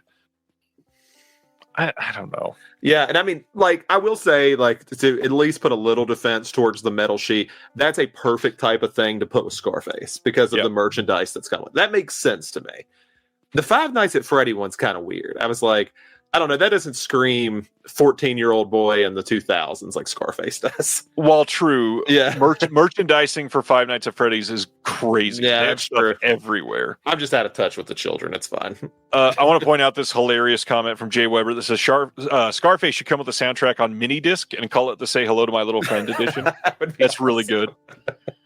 Josh saying, difference with Scarface is that those other films you mentioned are owned by smaller labels who are probably being floated by catalog sales. Universal doesn't need that. For the most part, sure, but Universal's got plenty of titles that have literally never been released. So give us something. I mean, they've got stuff that deserves a 4K. Put it to that, you'll sell more of them. I guarantee it. So many people already have Scarface on 4K. Hell, don't they also have some Alfred Hitchcock films? They're all getting 4Ks. Come on, push a weird one out there. Like, do something. And yes, Ronnie, doesn't Five Nights at Freddy's mostly appeal to kids? Why a $75 release for that? Because they're trying to appeal to the parents who will buy it for their kids. Or the kids who know how to sneak into their parents' credit card. That's how Fortnite has stayed successful. Don't do that, children. If there is somehow someone under the age of 25 in here, don't do that. The joys of having an app store that you can't get refunds after 2 hours or whatever. Earlier, we were talking about Warner Brothers being a problem with not showing final art. This isn't Warner Brothers, but look at Universal doing the same thing to Casper. Not final art. Not final art. Anyways, September 15th, 4K release over in the UK. They are doing Casper. Now, we talked about Casper last week getting a 4K release. We know all of that, but they're going above and beyond over in the UK, just like we were just talking about. These special bonus editions, kind of like I just held up a Clueless, Casper is getting one. This is going to have all kinds of these little paper goodies if you want it. You got a rigid slipcase with new artwork, 2-disc gloss steelbook, 40-page book of previously unseen production notes, which kind of cool for Casper. You got a double-sided poster and art cards, individually numbered edition and exclusive to 2,000 units. What is this? It's 30th anniversary, isn't it? Yep. Yeah. So I guess what are they doing? Like one of these a year? That'd actually be kind of cool. Yeah, I mean, yeah. Because was Clueless 94 or 95? Clueless was 94, I think. Maybe it was 95. Where'd I put it? No, I'm curious. Somebody's going to get it in the comments for it. 95. It says 30th anniversary across the top. So, that's Paramount doing a 30th anniversary. We got Universal doing a 30th anniversary. And moving to our next one, because it's exactly the same style, The Conjuring, getting one of those fancy releases over in the UK from Warner Brothers now. This is going to come with the film in 4K and Blu-ray, a steelbook, rigid slipcase, double-sided theatrical poster, 5 double-sided character cards, 6 behind-the-scenes cards, 8-page Warren booklet, hide and clap game instructions, which I didn't know we needed instructions for that. And then this is the funniest thing to me, a sticker that is classified as the based on the true case files of the Warrens sticker. That's an interesting one. This is something I'm curious about. How do you feel about art cards? I just don't want them. I think they are mostly pointless. I do, however, have a little photo album that fits up to 5x7s that I use to put some in. Yeah, that way cool. they're all in one place. You can look at them all together. But the reality is I'm never going to touch them. Yeah, because like even my Fallout steelbook I got, it came with art cards. They couldn't fit it inside the case, so it's just like taped outside the case. I was like, okay, thanks. Right. I'll lose these later, I guess. Yeah, that's kind of it. And this is where I really feel, and I talked to Craig about this. So Craig, if you're still planning on doing this, I'm sorry for saying it publicly because now it might get stolen. I really wish, like one of these boutiques that loves art cards or does very stylistic art card choices like Deaf Crocodile, I wish they would release like I just said, like a I don't even know what we'd call it, like an album for an art card album that is branded. Give us one that says Deaf Crocodile on the outside, has your logo, and it's perfectly sized for the art cards that you do. And so every time we get them, we can put them in there and have all of them for all of your releases. That'd be pretty fun. Yeah, I mean, because, I remember Second Sight used to do posters. And I actually I don't use the posters either, but they fit better. Like the art cards, I'm like, I just have 6 individual art cards that I don't know what to do with now. Yeah. Craig says, I used to include postcards. They were actual postcards. You could actually use them to send them to someone. I did send one of yours to somebody, I think, Craig. I think it was a patron. Anyways, I wish a boutique would do that. I feel like it would make sense. If you're somebody that always releases art cards, just give us give us an album. Make it something that we can buy that, it cost you $10 to manufacture and you sell it to everybody for $20. It would actually be useful. Yeah, I would actually buy that, yeah. Sasha says, I would still buy a branded art card binder. I've been wanting to display mine in some way and not just keep them stashed inside the releases. Exactly. Let them breathe.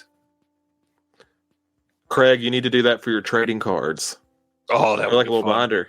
Yeah. Because I got mine all over the place. I need to get them all together. We're going to talk about The Conjuring a little more in a minute, which is why I didn't spend too much time on that one, but we'll come back, I promise. July 29th, The U.S. release of The Phoenician Scheme is happening. This is the new Wes Anderson release. It is coming on 4K from Universal.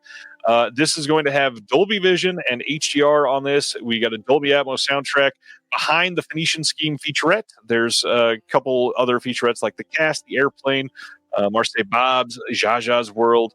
But that's it. I loved seeing all of the comments saying, oh, look, we're going to wait for the Criterion release. Sure, but when is that? Is it going to be like 2037?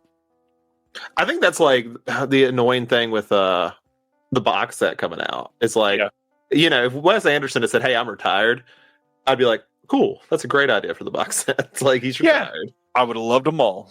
I again, did you see this one? No, I've given up on Wes Anderson about like 4 movies ago. I used to watch all of his stuff because when I first got into film, everyone's like, this is like the guy. I got into Criterion, so I had Moonshine Kingdom, and then I think I got to Isle of Dogs, and I'm like, why am I doing this to myself? I don't like any of them. Like I just keep watching them, and so I haven't watched one since. So it's been a while. Yeah, I saw this one in the theaters. It was fine. I'm the same as you. I've not loved anything Wes Anderson since Fantastic Mr. Fox, so we'll see. And yeah, Sibner's comment, the release of this is probably sooner since Indian Paintbrush bought Criterion. That's quite likely. I can't argue with that. It's just odd that they're releasing it widely first. Just make your money. If your company owns it, put it out on Criterion only. Same people are going to buy it. Look at that. Sasha just said exactly what I just said. With you on Wes Anderson, Zach. Haven't liked anything since Mr. Fox. Okay, good. So usually I get more pushback on Wes Anderson. So nope, that's good. I'm not a worshiper, I promise. The Accountant 2 came out this year, and the crowd went mild. This is coming on 4K on August 12th. Of course, they'll have a regular Blu-ray release. It'll probably get a DVD release as well. No extras on this at all. Shocker. I'm sure you did not see The Accountant 2. Did you see The Accountant? Oh, you did? I like the first one, and I actually like this one quite a bit. Excuse me, I'll be leaving for getting it wrong. I'm sorry. No, you're good. No, I'm a big fan of John Berthdahl, so I was into it. He's in it more than the first one. Interesting. Yeah, I quite enjoyed the first one. I don't know why. It was a good time. Craig says no digital airbrushing on those faces at all. I want to know what in the hell they did to give Ben Affleck, like, I don't know, like some crazy like John Goodman chin or something. Do you remember when Interstellar came out with that terrible steelbook, and everyone's like, what happened to Matthew McConaughey's face? Yeah. Yeah, it was pretty bad. The Accountant had as much silly backstory as an entire trilogy in one movie, says Jay Weber. I agree with that. Yeah. Yeah. Batman versus the Punisher. That's what I was there for. And Sasha says The Accountant isn't really a name that screams action, but it sounds like these are fun movies. How would you describe the first Accountant movie? Fun is a weird word. They're competently made. They're definitely in that post John Wick got big, but they're a lot more grounded than John Wick is. Ben Affleck's really good in it, surprisingly. He seems to take the part pretty seriously, and it really could have ended badly, depending on how he portrayed the character. So, I mean, I think they're worth watching. They're not not top 10 action of the decade or anything, but they're good. I had somebody before I saw the first one said this movie is basically what if John Wick but autism. Yeah, that's pretty much it. And that is not meant as a slight on autism. No. That's literally a discussion point in the film. Yeah, and they honestly the second one, I think I haven't seen the first one since it came out. I've literally seen both of these in theaters, and that's it. So I feel like they go more into it with the second one than they did the first one. Especially because it's got like more of a familial aspect to it. So, it was enjoyable. I had a good time. I'll watch this. It's definitely a try before I blind buy it on 4K sort of situation. But I really enjoyed the first one. We talked about this one a long time ago. I think this was announced like last year. let's not spend a lot of time on it, but I'll ask your opinion on the movie. July 21st, Cape Light, who operates kind of everywhere in the world, which is a really hard thing to nail down sometimes. They are working with Altitude Film in the UK to release Capote from 2005 in a media book edition. There's nothing new on here. It's just a 2-disc release with all of the same features as before. It's going to have 24-page illustrated booklet in it. How do you feel about Capote? Never seen it. Never seen it. Nope, never seen it. This, I got to admit, does seem like a movie that Zach would like. Okay, then I will watch it. I will definitely. Let me add it to my watch list right now. Hoffman is incredible, obviously, in everything, but this is one that everybody should see. It's a good movie, and it deals with subject matter that you would appreciate for sure. Okay, cool. And Cold Blood. I've read that book, funny enough, so I don't know why I didn't put that together. Yeah. Sasha says, I'm so down for an autistic action movie. We talked about this title last week as well, so I won't spend a lot of time on it, but I finally got the details. September 9th, we are getting a 4K steelbook of the anime version of The Girl Who Leapt Through Time from 2006. This is coming from Shout and G-Kids. As far as I can tell, so far, not labeled as an Amazon exclusive, but I can't find a listing for this anywhere else. They might have popped up since I posted this, but at the time, at least, this was not on the Shout website, not anywhere else. And everywhere that they're selling this site, it is only Blu-ray. So I feel like this is going to be an Amazon exclusive for this format, even. Although knowing Shout, they'll probably release this on their website in like 6 months, and you can get it everywhere then. So didn't they have like an exclusive on another one of theirs, like last year or something? I feel like they've done that before. But I'm not into this enough to like know if that's true. The format or just the steelbook itself? The steelbook being exclusive to something. Oh, they do exclusive steelbooks all the damn time. Okay. They did Best Buy exclusive. They've done Walmart exclusives. They've now been starting to do Amazon exclusives. But the hilarious thing is literally 6 or 8 months later, they show up as a wide release everywhere else and on their site through their distributor. So gotcha. And then a reminder for anybody who likes the story of The Girl Who Leapt Through Time, the original Obayashi film, The Girl Who Leapt Through Time, is getting a release from Cult Epics here soon, and be on the lookout from that. Look at that. Connor Holt is at VHS Fest in Pennsylvania. I'm stoked for that, Connor. I hope you're having a good time. Connor's going to be writing about that for the next issue of the Physical Media Advocate. Awesome. Cannot wait. The next one, oh my God, have I heard this movie is atrocious. August 11th, the UK is getting a Blu-ray release of The Ritual from last year. Yes, this is The Ritual starring Al Pacino and Dan Stevens, the two people that I always think of teaming up in an exorcism movie. I want to know how they did it. Like, honestly, I want to behind the scenes of how they convinced them to do this movie. Like, that would be way more. I'm assuming. Yeah. I mean, it would take a lot, I feel like, at least for something. Yeah, I've heard this is bad. I would love to hear what everybody thinks in the chat. But yeah, this, I don't know. Ashley Greene is intriguing that she's in this, but I don't know. I don't know how excited I would be to see this. You know, I've always thought this idea was interesting because it comes into a lot with like exorcism movies. But somebody brought up one time, I wish I could remember who it was so I could credit them properly because it's not my idea, that The Exorcist was so good that no other movie could do an exorcism movie properly somehow. Like, you don't see that with anything else. But for some reason, if you see an exorcism movie, there's a 99% chance it's garbage. And it's so weird because it should be fairly easy. And the hard part, like, I am this close to saying, sure, but what about the what's it called? The Last Exorcism? I love that movie. And then I don't know about you, but for me, the last 90 seconds negate that entire film. Well, and the only other one I would say is up there with like The Exorcist. I mean, I guess we can count Exorcist 3, even though originally there's not supposed to be an exorcism in that movie, but whatever. Still a great movie. And The Exorcism of Emily Rose. And that was 20 years ago.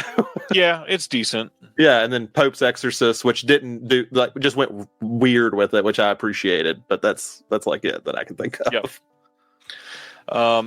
Yeah, and look at that. Jay Weber says The Last Exorcism. It does rock. It's great. I want to turn it off 3 minutes before the ending. I just wish they'd filmed an alternate ending and we could I wish they just had the balls to do what they set up. Yes. That's all I wanted. Yes. And totally agree with Sibner. Please stop making the T in a title a cross and or putting a crucifix upside down. It's the same thing. Yeah, I agree. The next title from Severin. This is coming on Blu-ray as part of their summer sale, which I don't think I mentioned this on the last title. It starts on July 25th, so we'll be talking about that as this goes live on the Reconnected for that night.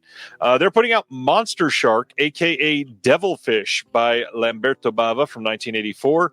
This is a title that people have kind of wanted for quite some time. This is the European version of the movie, scanned from the original camera negative, and it will include a bonus soundtrack CD. There's an audio commentary with Steven Scarlatta, Josh Miller, and Matt Mercer on here. They call him John Old Jr. There's a discussion with Lamberto Bava, interview with the actor Michael Sapkew, trailer, soundtrack CD. I definitely want this eventually because I love shark movies, but I definitely will be waiting for an actual sale on the new title. That looks like something I'd buy at a Severin sale for $7.99. Yeah, I mean, I'd spend a little bit more on it, but yeah, it's usually when I get those. It's like I probably would not be happy. Yeah, I would definitely want to see this one. Lamberto Bava is pretty fun for the most part. He's not the best, but fun. You know what you're getting. Yeah, exactly. Speaking of you know what you're getting, a lot of people don't know what they're getting here because this has been so hard to see for so long. It is finally happening. September 16th. 4K, Blu-ray, and funny enough, Kino is putting out a DVD release of Night of the Juggler from 1980. We had talked about this when it got announced, but oh my gosh, here it is. 4K scan of the OCN, new HDR, Dolby Vision Master, brand new commentary with Steve Mitchell and Nathaniel Thompson. And usually that's enough for Kino, but Night of the Juggler is a big deal. So did they stop there? They did not. There's a new interview with James Brolin. New interview with Julie Carmen. There is an inquest into Sidney J. Fury's Night of the Juggler. For those that don't know, Sidney J. Fury was somebody that was supposed to be... am I getting this right? Let's see. Before I say that. Sidney J. Fury directed... this was all filmed in order. He directed like the first 10, 15 minutes, something like that, and then got pulled from the project and was replaced by Robert Butler. The Sidney J. Fury expert, Mr. Daniel Kramer, did this visual essay on here talking about Sidney's contributions to the film, talk about that, highlight some of his scenes. This is really freaking cool that we're finally getting this. You know, I think it's really cool that they went out and got all those extra interviews, but they really should have saved their money and did a metal poster. A $75 release from Kino. Yeah, I get it. No, that's really cool. I'm going to watch it. I have never seen this. I don't think it seems like a lot of people haven't, so I'll watch it. Seems interesting. Josh says, let's do a Night of the Juggler and Salute of the Jugger double feature now that Umbrella is released in that one. Yeah, Umbrella announced that one last month. Wonderful. This is exciting, and it's obviously a big deal for Kino because this movie has not had a disc release ever, so this is a really big deal. They're even doing a theatrical rollout for this film, so check Kino's social media. If it's playing anywhere near you, this would be really fun to experience in the theater for sure. Next up, we have talked about this before, but we finally got art and a release date. Karate Kids Legends is coming out on 4K and Blu-ray and DVD, all on August 26th. This is the 4K Steelbook art. It is also coming out as part of that giant 6-movie Amazon exclusive collection. That's very expensive. I think to pre-order that on Amazon is like $225 or something for 6 movies. There have been 6 Karate Kid movies. There have been 6 Karate Kid movies, and at least one of them has Jaden Smith in it. Wow. That's I'd rather get the remake for Nightmare on Elm Street on that WB release that's not official. Give me the AI art for it, too. Yeah, I supposedly this movie is atrocious. It's basically just the Karate Kid again. I literally heard no one say a comment about it. Like, not a single human being has mentioned this movie to me. Corinne wanted to shout out a good exorcism movie, Requiem from 2006. I have not seen that. I have not either, but I'm going to add it. Huh. Weber says, I wish people wanted to subsidize my retirement like they want to subsidize Ralph Macchio.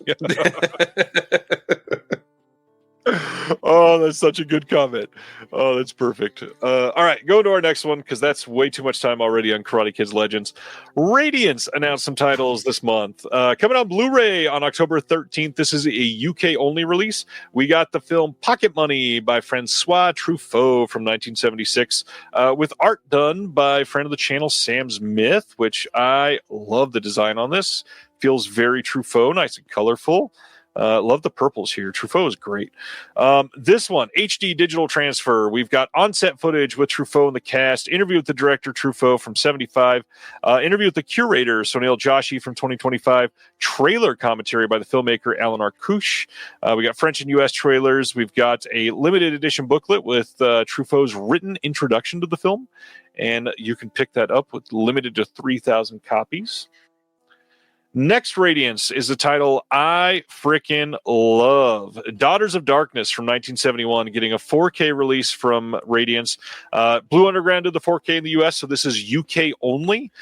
This will also have a standalone Blu-ray release. Now, the cool thing is I have loved all of Radiance's deluxe hard box releases that they do, and this is one of them. The art on here, I think, leaves a little bit to be desired because it's not really...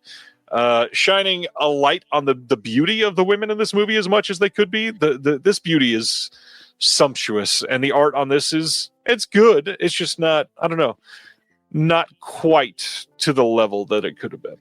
I will say, for anyone who's interested in it, it's probably one of my favorite 4Ks I've ever had. It's a gorgeous movie. It really is. It looks incredible. Very atmospheric movie. Just beyond great. This is the same restoration as the Blue Underground, so you can be willing to bet that it's going to be great. This has Dolby Vision HDR, and we'll also have a Blu-ray presentation of the movie. We got a bunch of new features here, though. That is really cool. We got a commentary with the authors Virginie Slavi and Lindsay Hallam. New interview with the director, Harry Kumel, by the critic Ann Bilson. Some archival extras. We've got on-set footage with the director, behind-the-scenes footage, an interview with Kim Newman discussing the film, The Daughters of Darkness, Class Cruelty, and the Cinematic Legacy of Bathory, visual essay by Kat Ellinger. We got a short film that is 5 minutes long by the director. We've got another short film from 1960 that's 7 minutes long, and then an 80-page book on this with a bunch of new writing. I've already got the Blue Underground. I don't necessarily need this, but the new extras are very close to making me want this. Yeah, I'm tempted to pick it up, and I mean, I actually think it's going to be one of those artworks that I could see looking better in hand than it does. Yeah, but like Corinne says it right here. I love this bobblehead on some toddler shoulders. I hate the art so much. Yeah, that's honestly the biggest problem with it because I like. Yeah, honestly, that's one of the times you could float her head and it might actually be better. Yeah, and this is what I'm getting at. Gary says it doesn't even look like Delphine. Yeah, that's true too. The I don't know, the imagery in this movie is what is iconic, and to fumble that big head is, I don't know, that's a problem on the cover. Though I've said this, and if I've been on 11 shows, I've probably said this in 7 of them. If they want a good 4K of a movie that has not got a vampire movie that hasn't got a 4K release, they could do Velvet Vampire, and I would be much happier. I would love somebody to do Velvet Vampire. That movie is great. It's a gorgeous looking movie. Like it's a shame. Somebody should release it. I agree. Next from Radiance, this is a UK release coming on October 13th and a North American release coming on October 14th. This is a Blu-ray of the same director who did Daughters of Darkness. This is, I'm probably going to butcher this again, don't know French, Malpertuis. That's my guess. I don't know. That being said, much better. I've not seen the movie. The art on this is pretty great. I really hope this is evocative for the film. I think this is really good. Again, I mentioned earlier, I love Radiance's art. I love this one.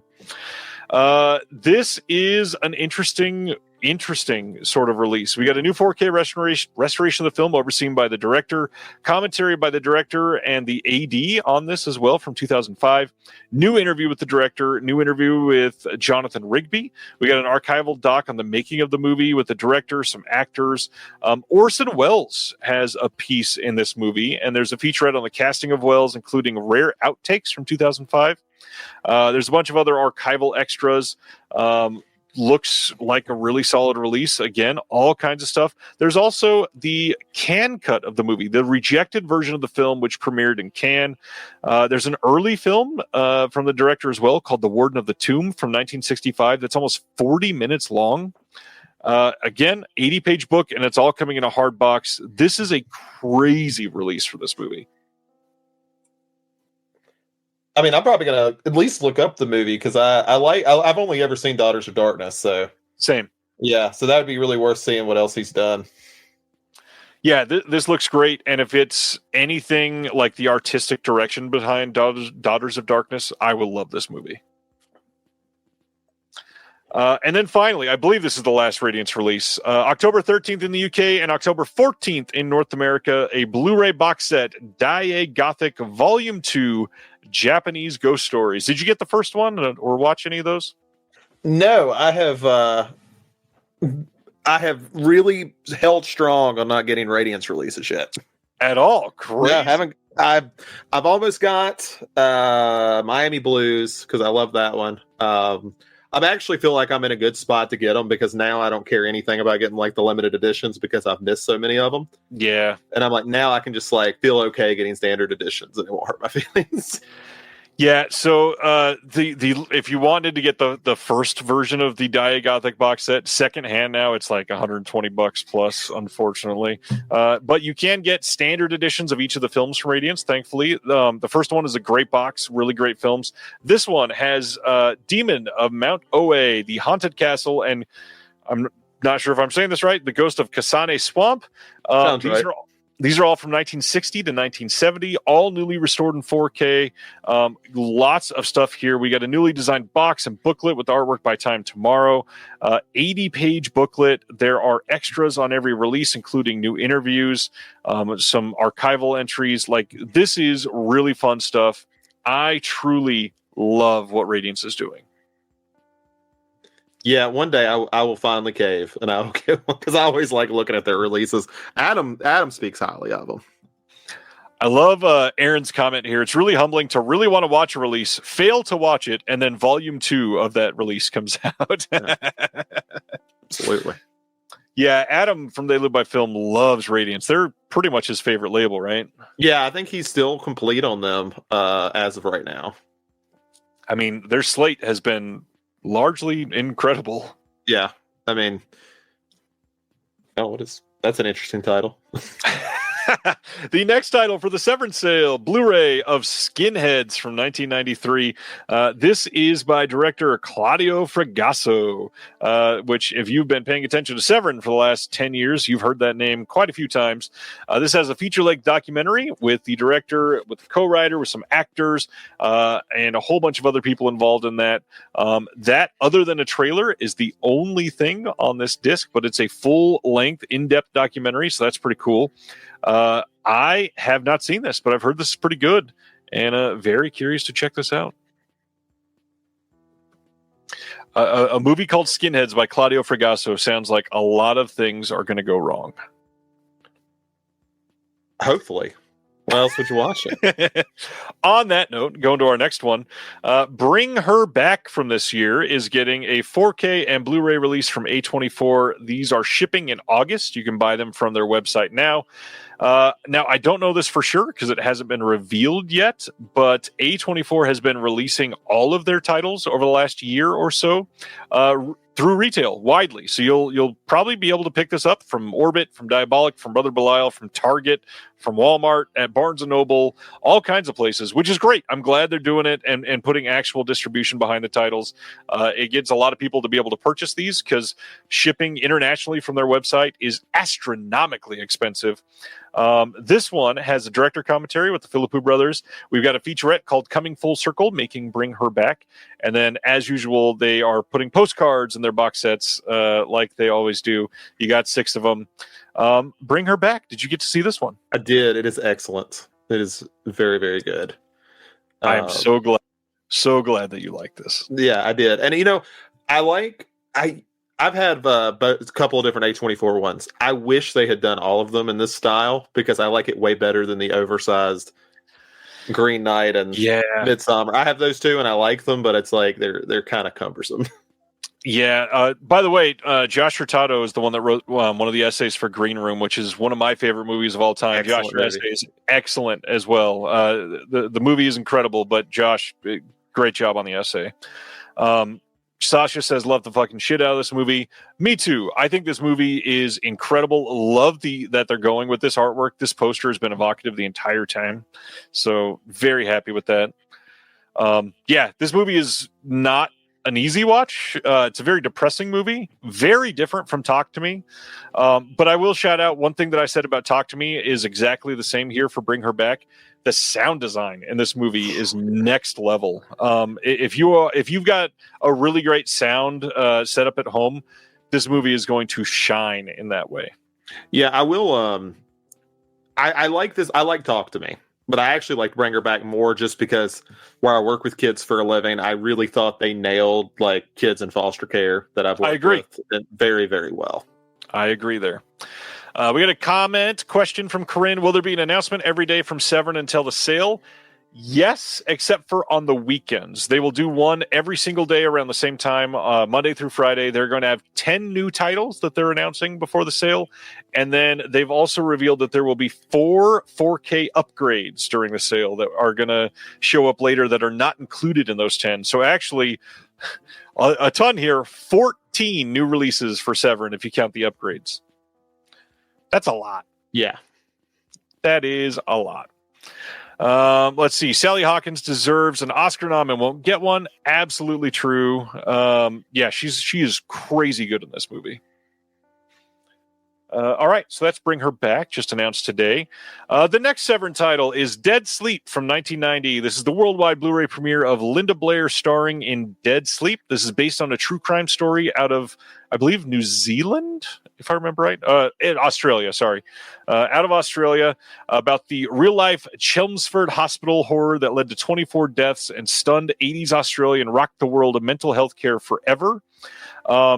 This movie is going to have an interview with Janet Fife Yemens, co-author of Deep Sleep, Harry Bailey and the Scandal of Chelmsford, and a visual essay on this on the medical melodrama subgenre. What's hilarious is it is not on the medical melodrama subgenre. They definitely screwed up the copy here because this visual essay was written by Bud Wilkins from Slant Magazine, directed by my buddy Dr. Will Dotson, and edited by myself, and the visual essay is really fun. This movie is wild. It's not like an extreme movie or anything like that, but the fact that it's based on a true story and the stuff that they get into on the extras here, I personally think this one's worth a watch. I like true crime stuff, though, and mental health is sort of my background entirely. This movie is worth a watch, in my opinion. And a lot of people upset Linda Blair's not on the disc. She doesn't care about her movies. She even she questions why people watch The Exorcist still. So she was never going to talk about Dead Fucking Sleep from 1990. Come on.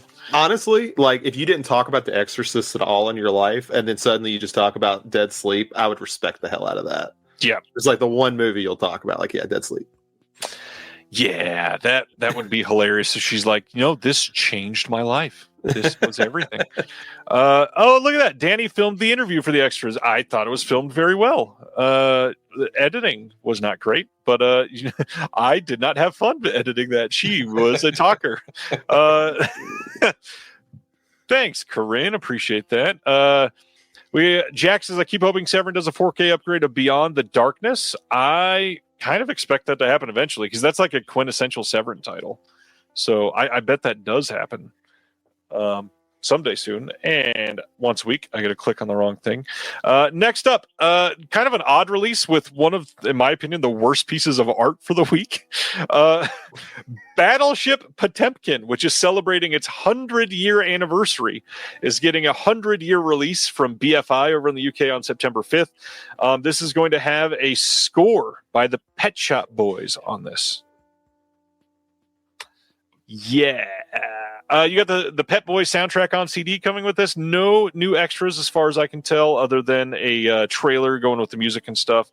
Yeah, it's a 100-year-old movie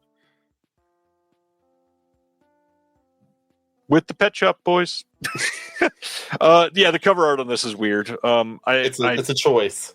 It's very much a choice, but it's authentic. Don't tell WB.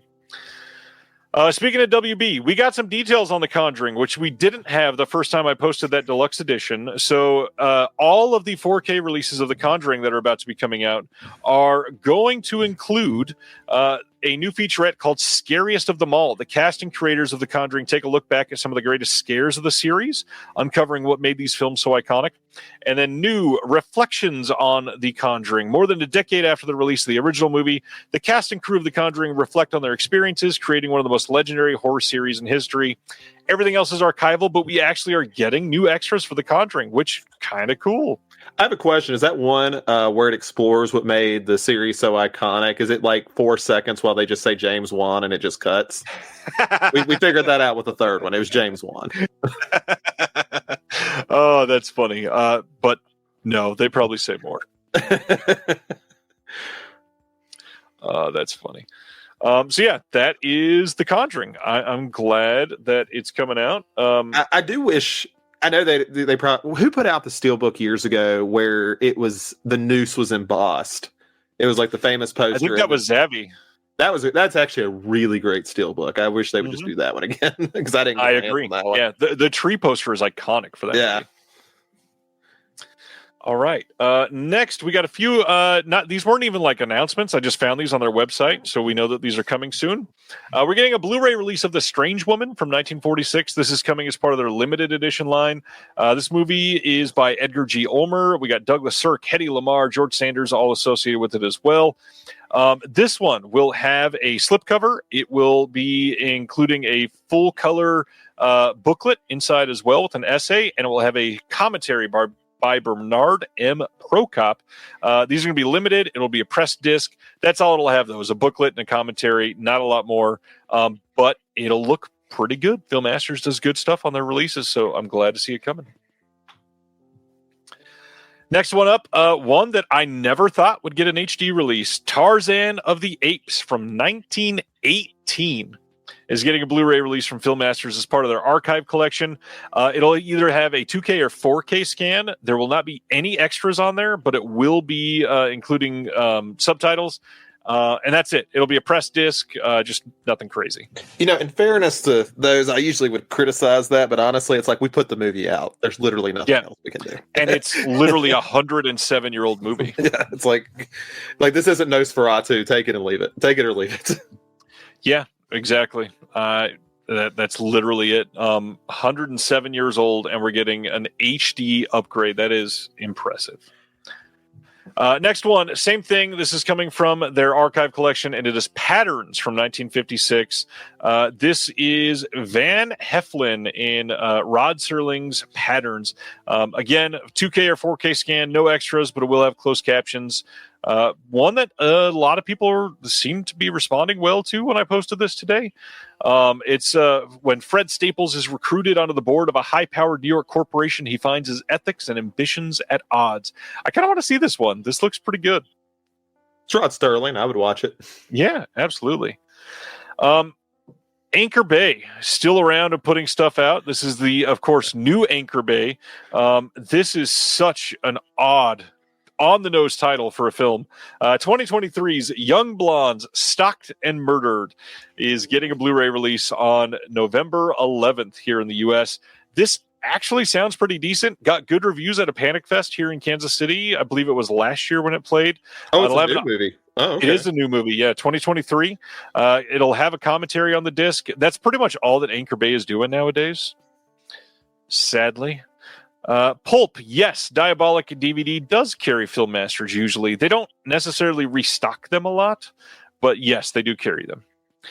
So Sasha wants to know what this is about. It says, in the sprawling shadows of Hollywood, young blonde, stalked and murdered, follows Stacy, a young aspiring actress, fighting to be seen in an industry that demands perfection and rarely offers it back.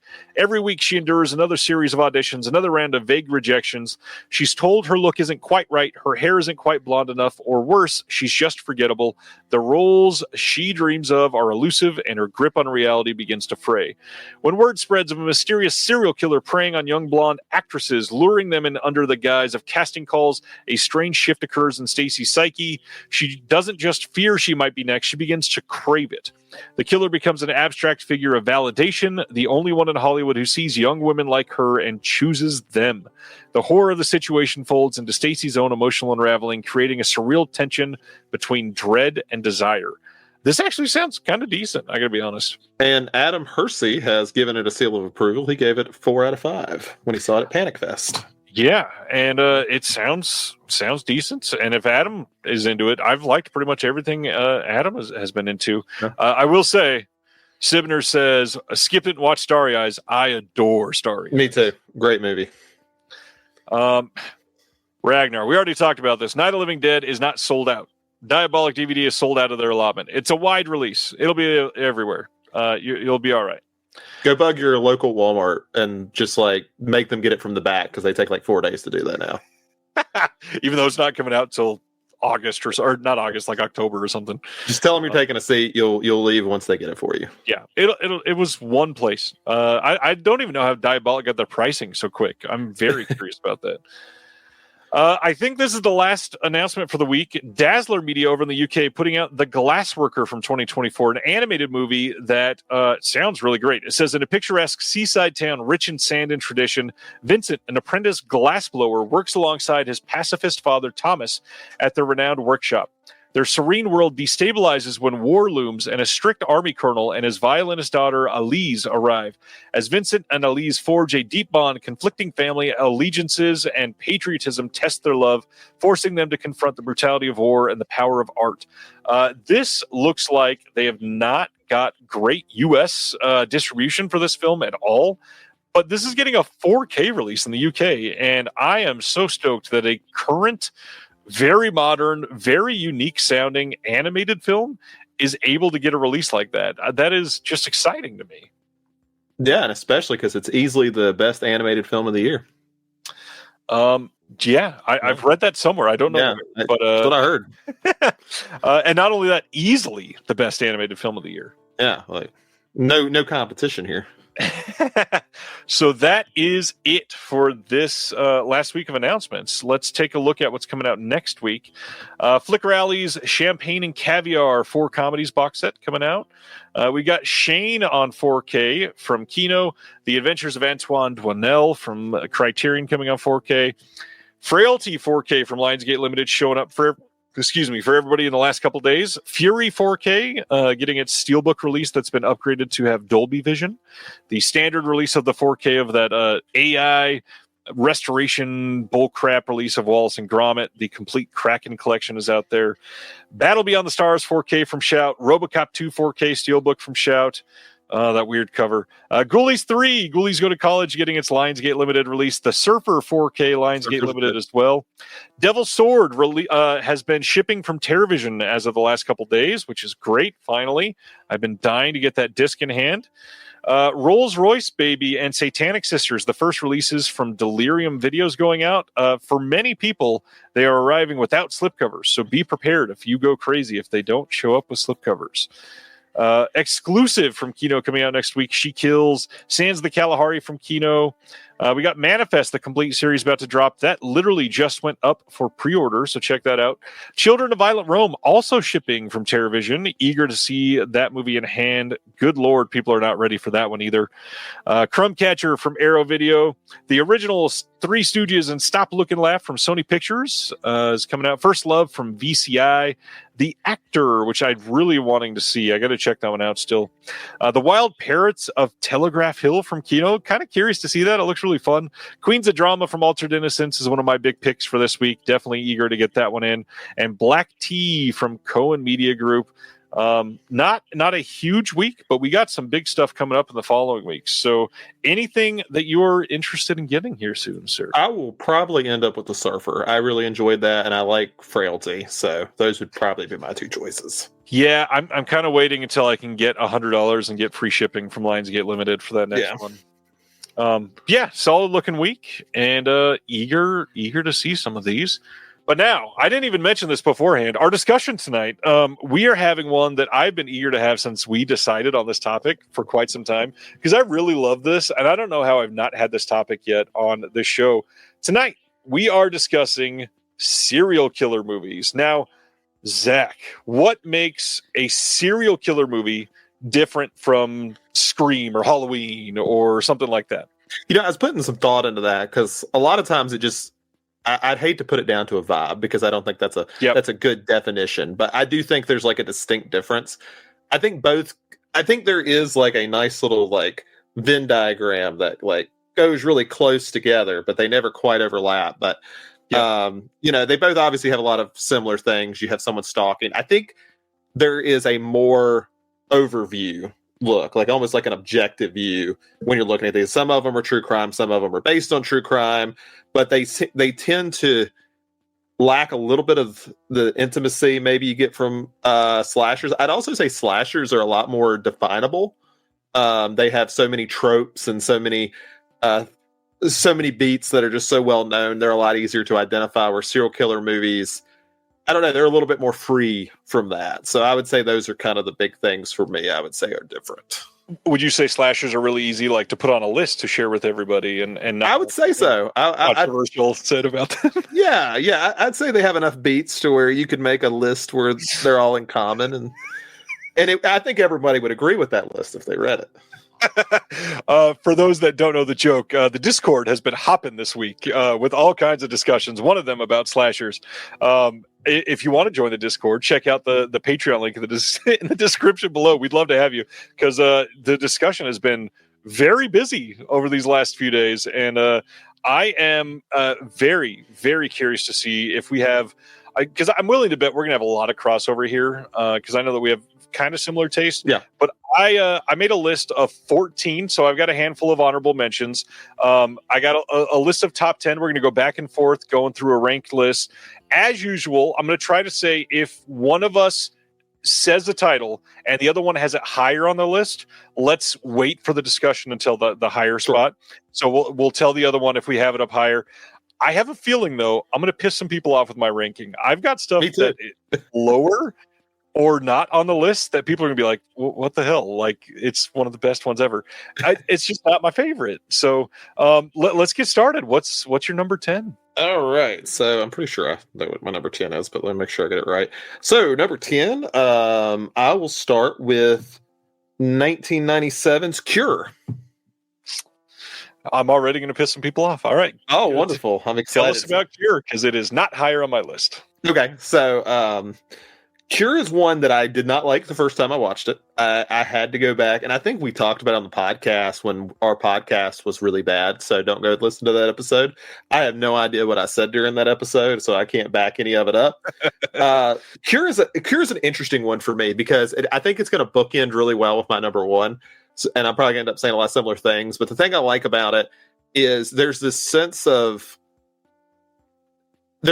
mystery to it that doesn't necessarily have a clear answer. I think it goes a lot into like a morality idea, and it kind of explores the idea of randomness in a serial killer type of setting, and it almost has like this airiness of like supernaturalism to it. And I really appreciate that. I really need to get the Criterion 4K. I don't own this movie, but I do need to pick it up. So Cure is not on my list. And what is hilarious is you just scared me into like, do I have to watch this again? Because I've only watched it once. I do not understand why Cure is so loved. I watched it and I walked away feeling like nothing. And the sad thing is, so much of Cure I thought was going to be my jam, and then it just didn't land. I really now I just was I having an off day, and it's actually me that was wrong. I think there is a sense of that to where it is so sold, especially through Criterion audiences and things like that. It's a really good movie. It's really, really good to me. But I can also see it having like weird expectations. Like I weirdly get it. Like I've heard people try to sell it, compare it to Seven. I was like, it's nothing like Seven. Seven's a whole different sort of thing. It has a surrealist nature to it, and I think the first time I watched it, I was like, I am not in the mood for this. And like, 7 is like literal. It is telling you exactly what it's trying to tell you. Yeah, it's like, yeah, they both have serial killers in it. It's about what they have in common. Yeah. Anyways, a muted color palette, maybe. Yeah. But very different directors doing it. But yeah, yeah, quite different directors. Cure. It was fine. No, Wave. I don't think it's too subtle. I'm totally into subtle stuff, which you'll find out through some of the other stuff that I'm going to cover tonight. Although a lot of these are not. Actually, now that I'm looking at it, my list is very not subtle. You can accuse me of not liking subtlety. I think it's for cowards. I think it can be, for sure. I get that. But yeah, Cure's fine. I need to rewatch it. Everybody else is probably right. 10 is hilarious because you just said it. I have 7 at 10. Is that higher on your list? It's not on my list. I already knew. Amazing. Yeah. Yep. But I'll talk about it though. I have no at problem number with 10, we're pissing everybody off. So 7, obviously, is starring Brad Pitt and Morgan Freeman. By the way, I know everybody always goes back to Brad Pitt in this movie. I think this is Morgan Freeman's movie. Yeah. He is incredible in this film. Absolutely, like what grounds this movie and what makes it not only believable, but like substantive in a way.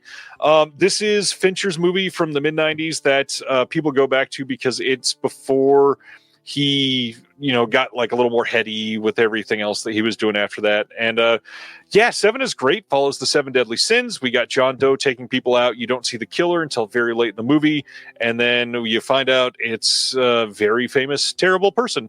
And I think this movie's great. It's top 10 for a reason. I love this movie.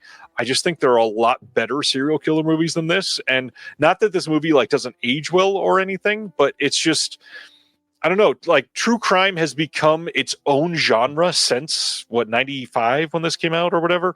And since then, the way that we discuss it and portray it has been changed. And so like the mystery factor here is really cool.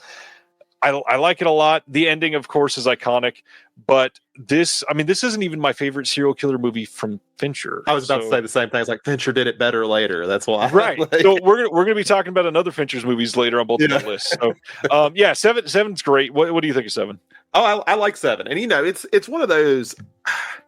It's this. Let me just go ahead and piss people off. It reminds me a lot like Taxi Driver, where I really like that movie. I think that movie's great, but it comes into the same issue where I think like Schrader has done that movie better since then. And I appreciate it. When I was first getting into film, I'm so glad I saw it. But you kind of get like, you see how influential it is. And sometimes that's fine. Like I put Halloween as my favorite movie, and it super influenced the 80s, even though things could arguably they did it better, or they did it more unique or whatever after it was an old hat. But I think both of, when you look at something like 7 and you see Fincher kind of go back to that later, and then you see Schrader go back to Taxi Driver later, that feels different. It feels like, okay, I can do that idea better. And they did successfully. Yeah. I would agree with that entirely. And we'll talk more about that in a little bit, obviously. So number 9. Number 9. I'm actually hoping you do not have this one on your list. I was really proud to put it on here.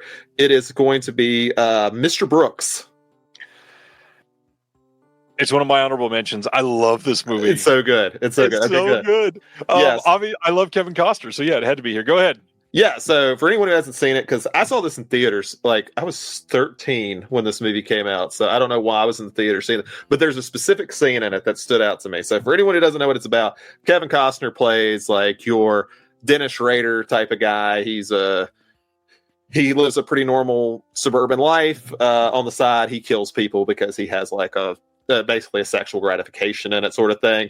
But a cameraman who's played by, let me make sure, yes, Dane Cook, finds him doing this and says, either I'm going to turn you in or you're going to take me on one of these like serial killer things. Yeah. And so Kevin Costner reluctantly does. The only scene I remembered before I rewatched this last year, and this stood out to me in the theater, I can't tell you why, is when he takes Dane Cook to the killing and Cook pisses himself. I don't know why that got burned into my memory as a child. I don't know why, but every time I ever thought about Mr. Brooks, I thought about that scene. And I rewatched it last year, and I was like, this movie rocks. It's so good. It's so underrated. Love that movie. Wild cast. I love that the two leads are who the two leads are. You would never expect either of them to be in those roles, and they both work so well. Oh, absolutely. Yeah. Like, I'm trying to think of another Kevin Costner movie where he really plays like the villain, like hardcore. Maybe Yellowstone, like kinda. I haven't seen Yellowstone, so I can't pitch in, but Yeah. I mean, that makes sense. I adore Kevin Costner. So yeah, this was absolutely, this was like, I technically rated 14 of them. This was my number 12. So it was So it's right there. Yeah. very close to getting onto the list. My number 9, curious if you have this one, Man Bites Dog. I do not have this one. I have seen it though. It's been a while. So Man Bites Dog is a masterpiece from 1992 of a just crazy movie. This is a film out of Belgium that is a found footage movie that is essentially a mockumentary of a serial killer.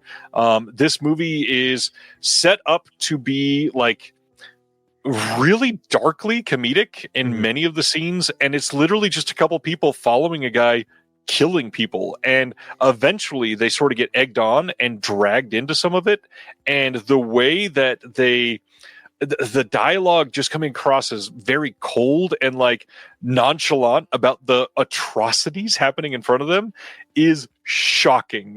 There's one scene with an old lady that it was burned into my body forever.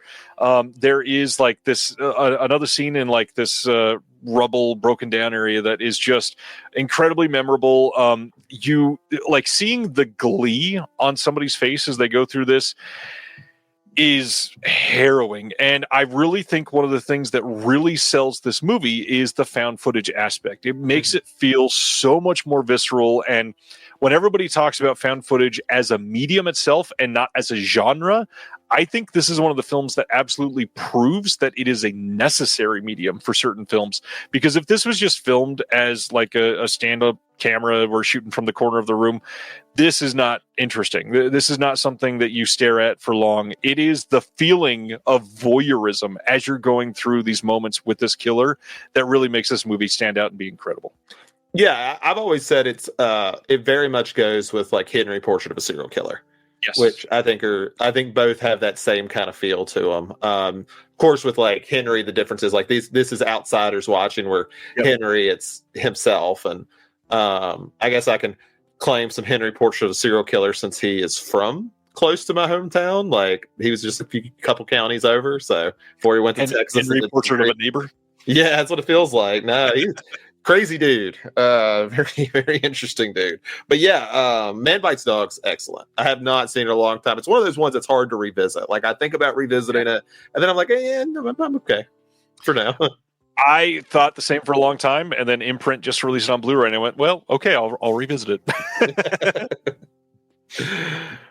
All right, that means number 8 for you. Number 8. Actually, somebody up top mentioned it earlier. It's The House That Jack Built, Von Trier. Guess what my number 8 is? Is it The House That Jack Built?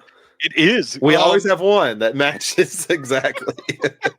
I love this movie. Tell us about it. Yeah, so I have talked about this movie a lot. So just in case you want to hear me talk longer about this, me and Chris did Lars von Trier last year, and this was the last one we ended up on, where I think we were exhausted at this point. Yeah. So yeah, that's right. Yeah, we were already exhausted by the time you got there. Yeah, we could tell. And of course, we're talking about Nymphomaniac and The House That Jack Built. It's like, all right, let's get this over. And I've been talking about Von Trier for a month. I was like, all right, I'm done.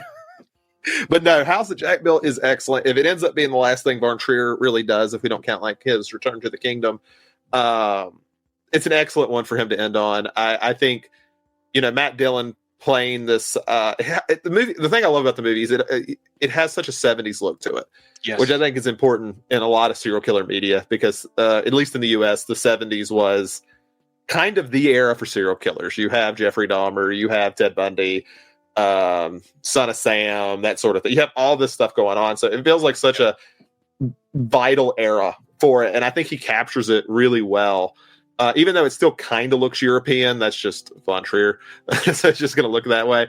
But Dylan is so good in this movie. and it's still one of my favorite trailers. I remember when the trailer for this released, and I don't even know if I really knew who Von Trier was. I think at that point I'd seen Antichrist. And it's still one of my favorites. I think it captures the tone of the film so well. My girlfriend, who's never seen it, still loves the part because she's seen that trailer where he talks about, like, he's has the woman behind the car and all the blood is hitting the road, and then it rains and he starts talking about God and stuff like that. And she thinks about that all the time. And I think that captures the tone well. Like, that shouldn't be funny, but what Von Trier's so good at is how funny the movie is. Like, you'll be disturbed for like good 5 minutes because of some crazy shit that just happened, and then you laugh. And I was like, I think that's what Von Trier does well. Yeah, this is a movie that is hard for a lot of people to watch, but I also think everybody should probably watch this at least once. So I'm not going to spoil the I'll just say I'm not going to spoil the ending because it is one of the most intense things that I'm going to talk about tonight. But this movie, I mean, there are so many scenes in this that are iconic imagery, that are disgusting to look at, that are truly deplorable acts of a terrible person. And then there are things like the whole Uma Thurman portion of this movie, which is hilarious and dark and just completely out of nowhere abrupt, where he just eviscerates her out of nowhere. And the thing that's so funny to me, and I've talked a lot about Von Trier, about, there's people have a lot of opinions about him. He's a very provocative individual, but I give him a lot of credit for someone who's going to do a self-insert and make fun of himself for being pretentious. His self-insert is someone like Jack. And, it takes the accusations that he got for years and how people view him because of his disturbing stuff, and then actually kind of makes fun of himself. Yeah, and I think that's great. I think the movie pulls that off incredibly. I used to have an issue with which I won't spoil here. I used to have a problem with the final 30 minutes the first time I watched it, and now I think it's brilliant. I think the end of the movie is awesome.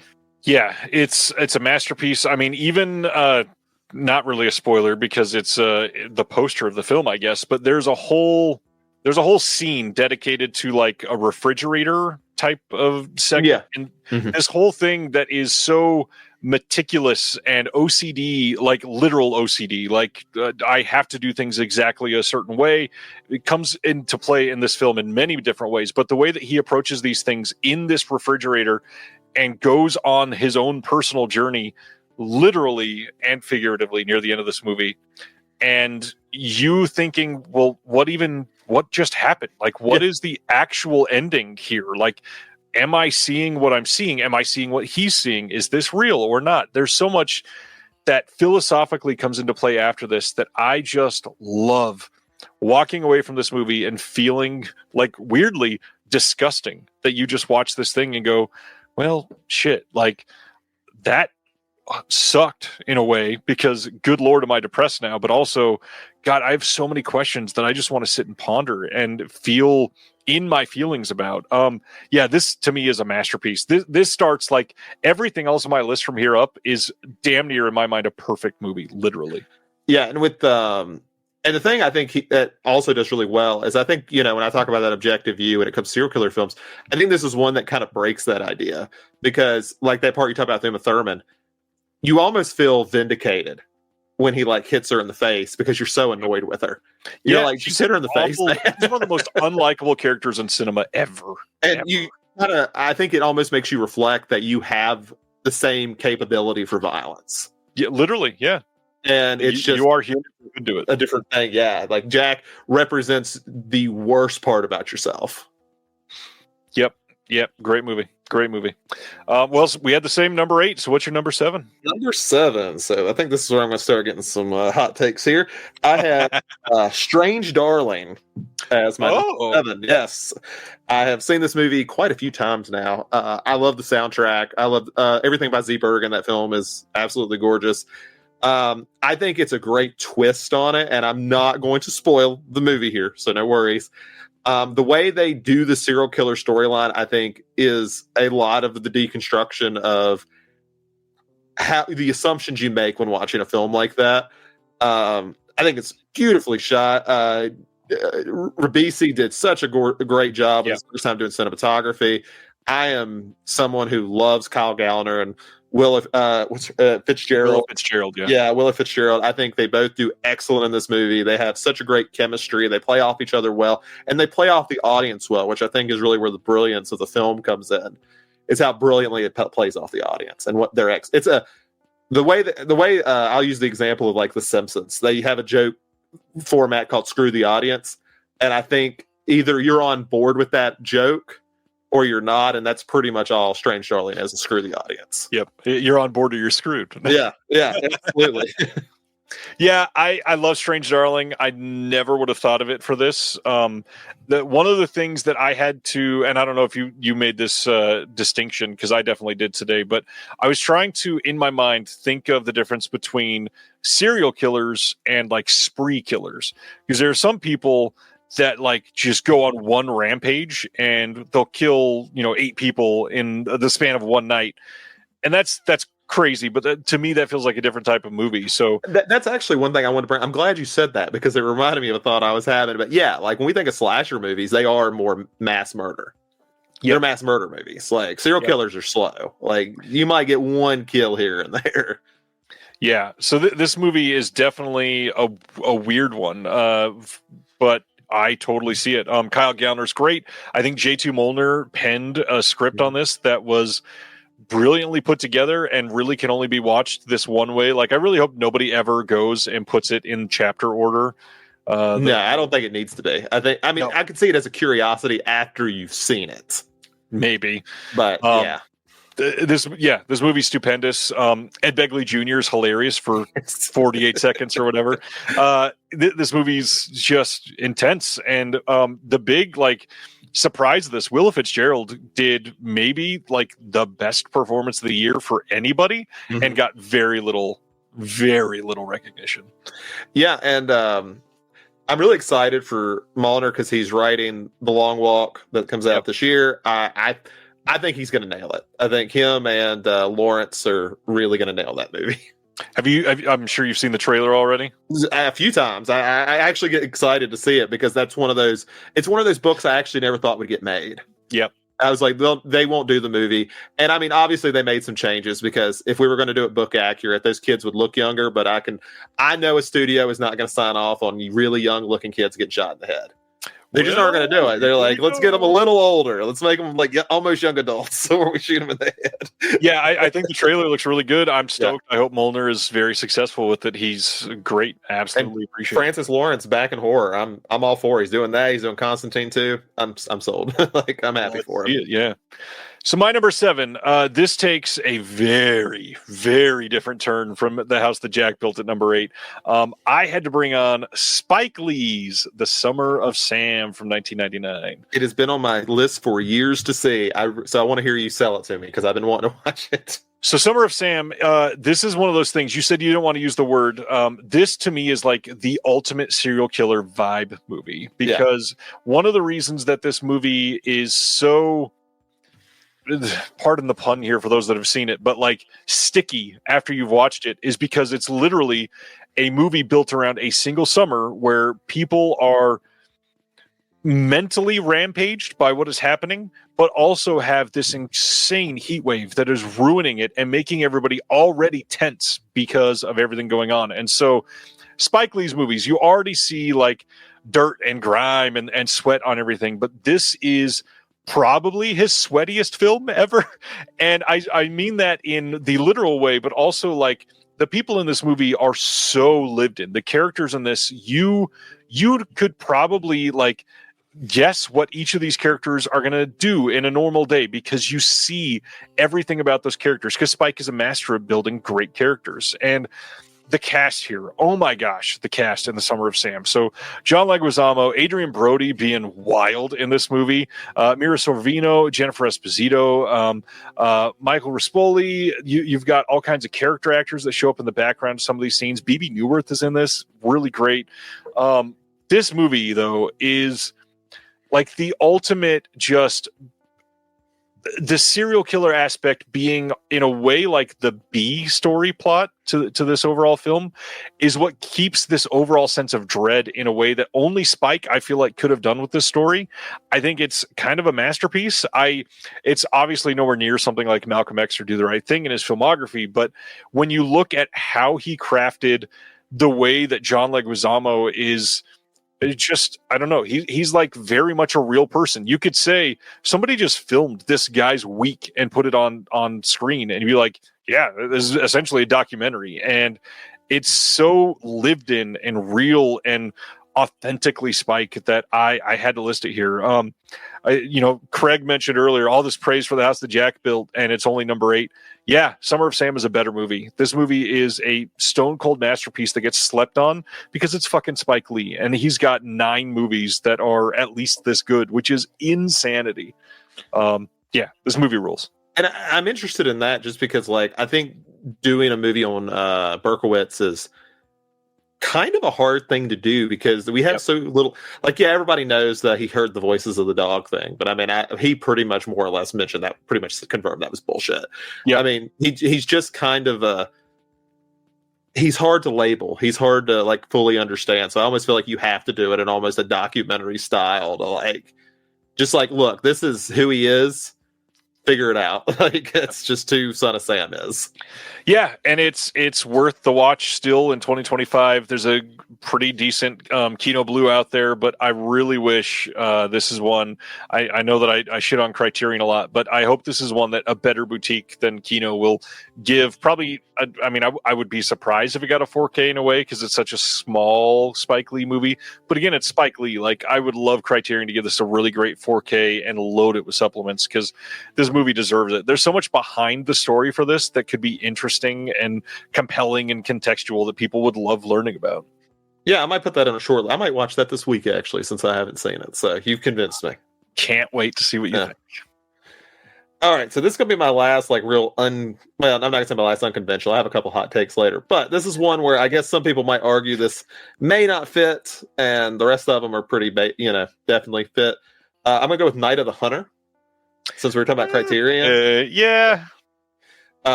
Just because it does focus quite a bit on Mitchum's character, and he's not a traditional serial killer in the say that he gets it, for sexual pleasure or anything like that. He's more of a con man who's willing to, stab people. But it's just one of those movies where if I can find an excuse to talk about it, I absolutely will. Just because this movie's gorgeous, and having like this serial killer story, con artist story, and this like fairy tale, I think fits so well, especially with his performance, and it's bigger than life, and I think he kind of represents almost what I think media kind of portrays serial killers as sometimes versus reality, where they're not just complete weirdos with problems. They're charming, or they can sneak into your house. And, they're conniving. Yeah, and I think that's more of a media thing based on reality. Of course, we have Ted Bundy, but that's an exception more than a rule. But yeah, that's Night of so that was my number 6. Number 6, Night of the Hunter. This movie's great. Not on my list because it just didn't come to my mind as a serial killer movie offhand, but I definitely see it. This is a movie that I adore. This is another 6 out of 5 star movie for me. Mitchum and Lawton are the perfect team up for this.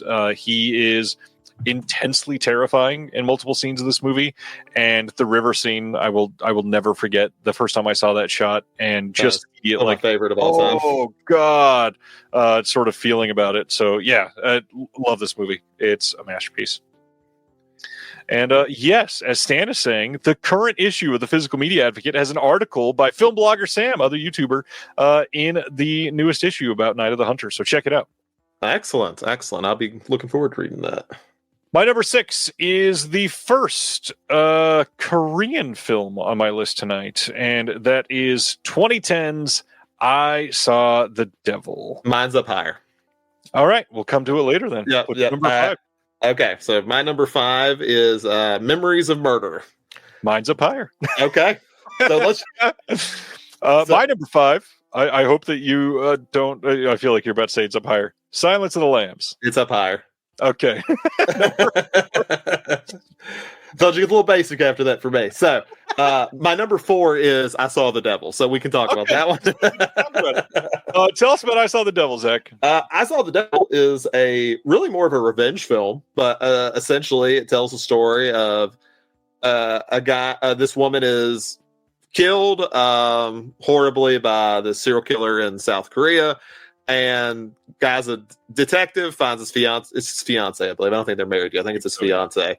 It finds she's horribly murdered, and instead of just like taking your normal revenge, where he just shoots the guy and John Wick styles it, he decides he's going to keep torturing him and letting him go time after time after time after time. Yep. And this movie gets wild. Like by the end of this movie, it really puts this perspective into the idea of, becoming the monster, that sort of thing, becoming what you're really hunting sort of thing, which, I mean, sure we've seen, but I don't know if it's ever been done quite like this. I think there's a lot of uniqueness in I Saw the Devil because of that. Yeah, I think there was print marketing around this movie, if I remember right, that said like abandon your compassion or abandon all compassion or something like that. And before I even saw the movie, I went, oh, this is going to be a heavy one. And somehow it was so much heavier than that. Like this is, this is a movie where an agent is literally forced to essentially become the person that he's hunting. And that's kind of cliche and tropey, but it's so different because this guy is clearly benevolent in so many different ways that he is just beyond enraged with this person that he's chasing that he loses himself in this process. And the absolute horror that we see in response to some of these situations is crazy. There are lots of people that say they can never watch this movie again. I think the acting in this is one of the best, which I said this is the first Korean film. One of the best Korean films that you can see literally from the 21st century, like as far as acting goes, because it is so well done. Like pretty much everybody, it's not the best, but I think it's really, really great compared to lots of others. For those that have not seen it, you should absolutely make I Saw the Devil a point that you go to watch it. And I really, really hope Magnet on OCN puts this out. I would be thrilled with that. Puts it out with new extras, give us a booklet, give it a UHD. This movie deserves all the love that you can pour on it because, goddamn, this movie is incredible. I assume Magnet still holds this one. I haven't seen anyone else ever put it out. Yeah, so, probably. Yeah. That, or, I mean, I don't see why they would necessarily, but Umbrella has released a lot of Korean stuff. If they did a special edition of this one, I would buy the giant box. Like, give me everything you possibly could for this film. And honestly, it's hard to say. I would at least argue it might be the best looking film on this list. Like it is a gorgeous looking movie. It would look great on 4K. And that's hard because there's some really good looking stuff here, but at least I think it's in the conversation. Yeah, it absolutely would be. This is a great movie. This is I Saw the Devil, Craig, asking which movie in the chat. 2010 South Korean film. It's incredible. So we skipped a couple. That was your number 4, right? Yes. So my number 4, we're going to be catching up for those that didn't hear those. We're going to be catching up on some of those later. My number 4, if it's higher on yours, let me know. Henry, Portrait of a Serial Killer. Not on my list. So okay. You're good. You're good. So this movie, it probably is more of a nostalgia pick for me because I saw this one quite early in like my discovering classic horror that I've missed. And this is a movie that just, I don't know. I felt disgusting watching this movie. There's one scene in particular that everybody always references, and it's this one bedroom scene. And when you're watching the stuff leading up to that moment, see, Josh says Umbrella already released I Saw the Devil. Not in, I don't know. There was not quite enough there to compel me to want the better release of that one. I wanted better. And Umbrella's upgraded a couple things. I would love to see a better release of that. Henry, Portrait of a Serial Killer. It's about literally a guy that gets out of prison. He goes back to his friend's apartment, meets up with a guy and his girlfriend that are living there, and they start doing some bad things together, and the guy loses his shit and starts killing people. And you just kind of go along on this journey, and it's just like real. It's just watching madness unfold in front of you that has always hit me harder with this. And I don't know. This movie feels extra disgusting in a way that I still feel to this day. It's just not something that gets enough sort of credit anymore. I feel like a lot of people look down on this movie, probably because of the time that it came out, because it's kind of the forefather of a lot of these movies. Yeah. I don't know. I want something. I want this to get its flowers in the way, because it paved the way for a lot of these movies. I think part of the reason this could be wrong, but this is kind of my theory of why Henry Portrait of a Serial Killer had such a hard time. So it came out in 86, right? Yeah, something right around there, yeah. Yeah, 86. So this is only 5 years after Adam Walsh, of course, goes missing and is found dead. For anyone who doesn't know the connection, the person that Henry Lee Lucas was traveling with as the Drifter Killer was Otis O'Toole, who was confirmed to have kidnapped Adam Walsh. And while we have Adam alerts and things like that for missing children. So this was very soon after that. And this is right around when America's... What show did his dad do? America's Most Wanted, yeah. Yeah, so this is right when that's becoming big and things like that. So I almost wonder if people watched it and was like, okay, this is almost a little tasteless to do it. And I think that looking back on it, it needed to be. It is a tasteless movie on purpose in a sense. Yeah, I mean, it's not like it's not like a shock movie, like Faces of Death type of shock movie. But it is definitely one that is like, we want you to feel bad about this. We want you to walk away definitely feeling negative and not, this is not meant to be sympathetic towards Henry or anything like that.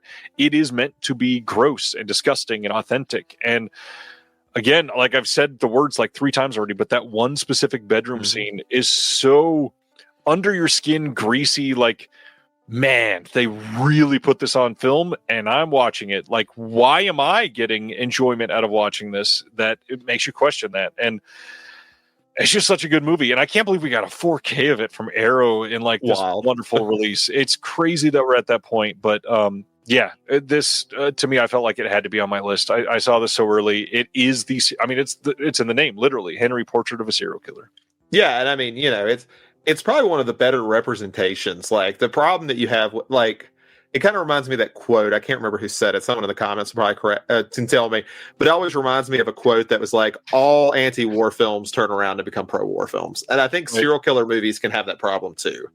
To where we want to explore, but sometimes we inadvertently, by accident, cause it to almost glamorize. And I actually think Henry Portrait of the Serial Killer does a great job of not doing that.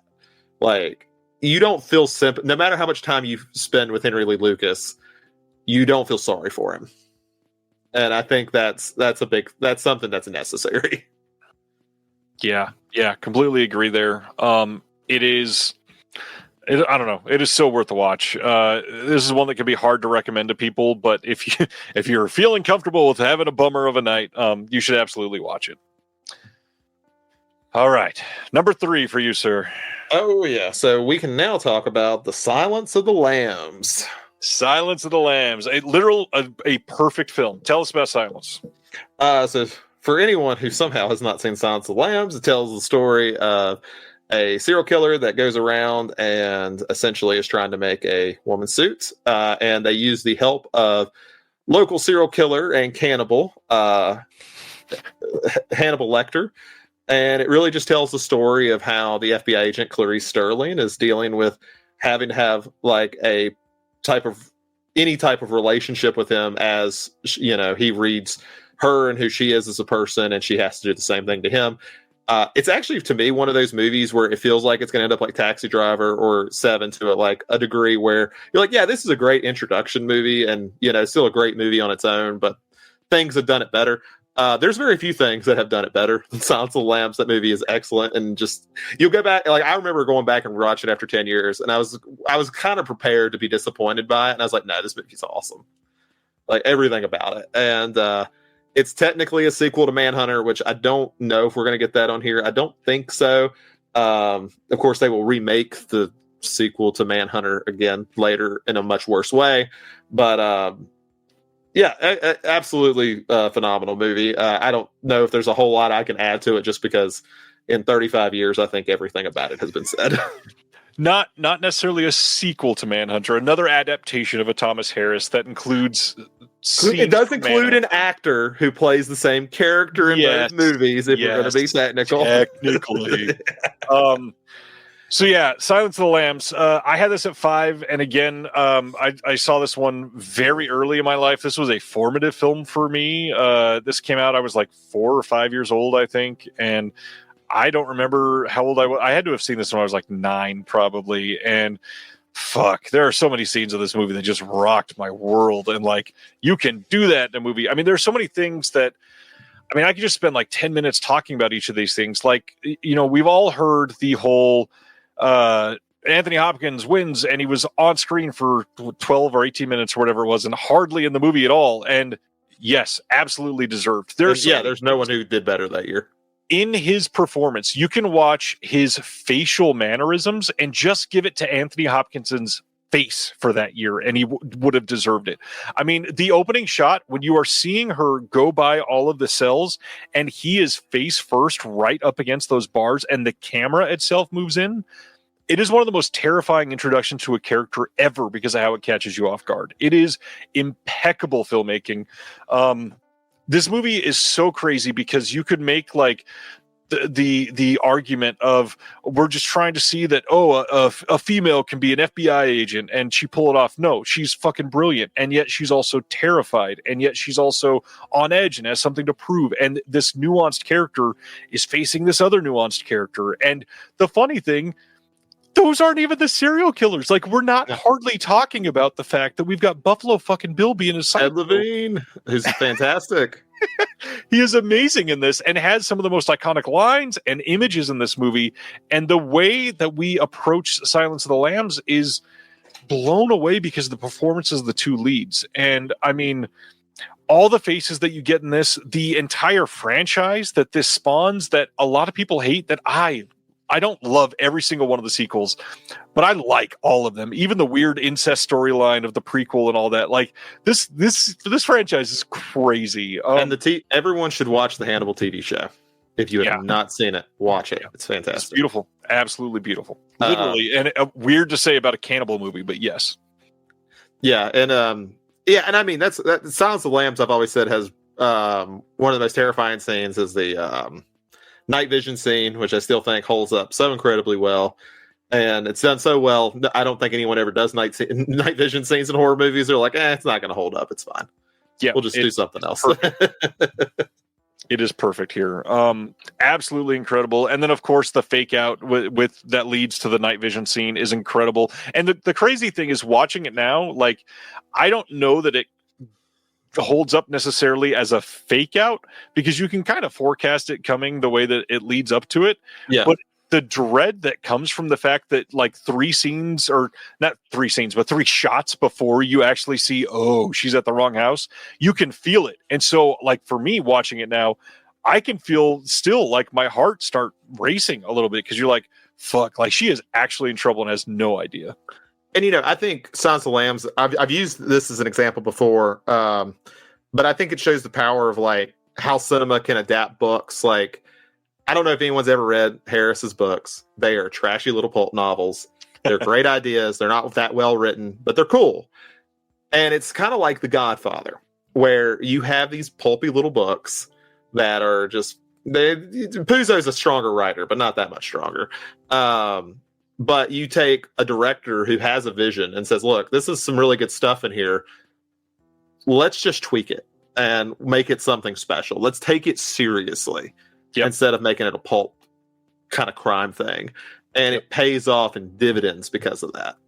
And that's literally the funniest thing about this movie, because if you take, I don't know, there's probably like 8 or 9 different scenes or plot devices that they use in this film, that if you just showed somebody like the script for that day, you'd think, this is gonna be super fucking goofy. But this works because nothing about it is goofy. Like, a guy in a wheelchair on fire is one of the most shocking images. A guy hiding his genitals between his legs and making a pose is like a weirdly creepy, like, what the fuck is happening? And there's like 5 or 6 more of those. It is such an incredible movie. I had it at 5, which is crazy. It's just that the other 4 above this are, I don't know, they stick with me a little more. And again, Silence of the Lambs led to this, that led to these other ones. It's like Silence of the Lambs ran so that these could run at full speed, I guess. I don't know. It's just, it's great, but it's just slightly lower on my list.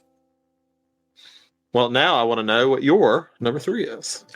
My number 3, so I mentioned that I Saw the Devil is my first Korean movie. Number 3 is my next Korean movie, and that is The Chaser. Not the one you expected. Oh, it was not the one I expected. The Chaser is a movie that I saw for the first time about 2 years ago and fell absolutely in love with. So The Chaser is a crazy fucking movie that is based around a guy that is running like a brothel for call girls, essentially, and he sends somebody out and she goes missing. He has no idea where she is, and he has to go investigate because he's losing one of his assets. And in the process, discovers that the person that sort of disappeared her is literally a serial killer. And this is happening to all kinds of stuff, and he ends up chasing this person many, many times throughout this movie. There's a lot of chasing, hence the title, The Chaser. This movie's from 2008, is sort of like the granddad to I Saw the Devil. There's a lot of stuff that happens in this that you could see went, oh, okay, we need to dial it up for I Saw the Devil. But this movie is intense. There's so many choices made in this movie that if it wasn't a Korean film, they never would have taken those steps, very much like I Saw the Devil. And I'm so glad that they did. Specifically, there's one scene near the end that there is a convenience store setting, and you're just, you know, if you're expecting like a typical Hollywood horror or very, I don't know, like downbeat, depressing serial killer movie, you would know, hey, they're going to come in. The ending is going to be right here. They're about to get caught. And no, this fucking movie goes, no, oh, you thought this was the ending? Nope. You still got like 20 minutes left. We're going to insert something here that's intense and you're not going to be ready for it. But the actual serial killer storyline is a part that, at least for me, I downplay when I think about this movie quite a bit, but it is scary as hell. Like, this guy has a very secure house, but it's like I don't know. It is a full house, but everything is locked around it. He's got lots of different ways to keep people out of it. And it's terrifying to see what he does in this house. There are set pieces here where it comes to like burying people in the yard that is terrifying visually. This movie is a masterpiece. I love this movie. Literally one of my favorite films of all time now. I think this is incredible. For those that have not seen The Chaser, because it's been a little difficult to see, region-free disc from Umbrella a couple years ago, masterpiece. Go check it out. The standard is very cheap. Absolutely worth watching. You know, I was hoping to be able to get to this one this week because I had it on my watch list. I was like, if I have time, I'd like to get to it. That was one of them. And now I really wish I didn't get to it. Well, now you got 2 to watch this weekend. Yeah, I do. All right. So where are we at? Number 2, right? Number 2. All right. It's going to be Zodiac. My number 2 is Zodiac. Hey, we got 2 identical. Okay. So to me, Zodiac is simply the best movie ever made and how it discusses true crime fascination. Like, especially serial killer fascination. It's more about that than it is about the Zodiac killer. Yep. The way, and you know, I think it's great that Fincher did it, because Fincher has done like so much with serial killer media. Mindhunters, he did 7, of course, and he's doing this. He's really almost critiquing his own fascination with serial killers and how easy it is to get obsessed and what kind of dark place that can kind of put you in, and how you treat them, and how you don't even treat a serial killer who's currently killing people like a real person. You almost treat him like a character. Yep. And you lose sight of what's important. I just think the way Fincher did that, it's the best. I still think it'll probably be the best movie he's ever makes in his career. It's brilliant. The amount of detail that goes into that movie is just brilliant. Yeah, I mean, the big thing that this gets right that a lot of these other ones don't is the like mental illness aspect of this, because the serial killer is doing so much to toy with the cops and have this like very manic personality that comes out in everything except for the way that he kills. And that's where we get these terrifying scenes. I mean, there's already like 4 comments in the chat about this, but the lake scene specifically, the fact that he is just so matter of fact and walks up and just, all right, see ya, is excruciatingly terrifying. It is one of the most helpless scenes that I think I've ever seen, other than like, I don't know, the end of The Strangers where they said, because you were home. Yeah. There's so much in the nuance of how they have his character move literally in that scene is just, it's a Wednesday and this is my plans to walk up and shoot you. And it's all so visceral and intense. And knowing that an entire, like, not just a community, but like an entire half of one of the largest states in the United States was swept up in the fear of this at the time, is captured so fucking perfectly that this movie is like, it is the definition of what this genre should be. And it's going to be weird saying that that's number 2 because it's that exactly. But man, this movie is perfection. Yeah, and I think and this has been talked about to death, so I won't belabor the point. But I do think the brilliance of he would only show things that had an eyewitness account. Like, he doesn't show the first murders because there were no living eyewitnesses. Yep. And every time he goes to cast whoever's going to play Zodiac, it matches the description they gave. It wasn't about keeping the same, because I mean, at the end of the day, the movie admits we don't know who he is, but it was about getting closure. Like, you go into Zodiac, Alan was not the Zodiac killer, more than likely. Yep. Are we really upset because the dude was a pedophile? No, we're not upset to call him the Zodiac killer. So whatever. If it gives you closure, it gives you closure. That's what the film's about. Just saying, look, I've spent enough time trying to understand this, and there are just more important things. And I think that is just, there's a brilliance to it. And all the murders happen really within the first hour of the film, and the last hour and a half of it is just kind of exploring, Jake Gyllenhaal's character, who isn't the easiest person to be around. I always remember the great Gray Smith, the real person, watching it and talking about he kind of understood why his wife left him, watching the film. And it's like, that's such a sad sentence.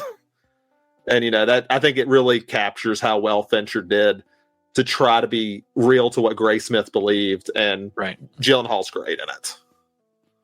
Yeah. I guess we probably should mention that the entire cast here is really good, and the fact that so many of them go on MCU, so many MCU films is so weird to watch in 2025. But I mean, Jake Gyllenhaal, Mark Ruffalo, Robert Downey Jr., obviously, but then throw in Elias Koteas, Anthony Edwards, John Carroll Lynch is creepy as fuck in this, Chloe Sevigny is in this, Brian Cox, of course. Philip Baker Hall is always incredible. He's just amazing in this. God, Zodiac has been discussed to death, but this movie is absolutely a masterpiece. Well, you talk about like that because you were home being so creepy. I always think about not many people have basements in California. I do. And I just think that is so chilling every time I hear it. Yeah. Yeah, good solid pick. I'm glad that we had 2 in the exact same spot. Yeah, yeah. So you're number 1, sir. I think by deduction we can probably guess what it is. But what is your number 1? What do you think my number 1 is? I have a feeling it's Memories of Murder. No, I had to skip that one because you said it was. That's my number 5. Oh, it's lower. That's right. Yep. Right. That's why we had to skip that one. Nope. My number 1 is. Here's the one that's gonna piss people off. Long Legs. Oh, Zach. Oh, okay. Yeah, I forgot that you loved this one. I do. And I do mean love. Like, yes. This is incredible. Yep.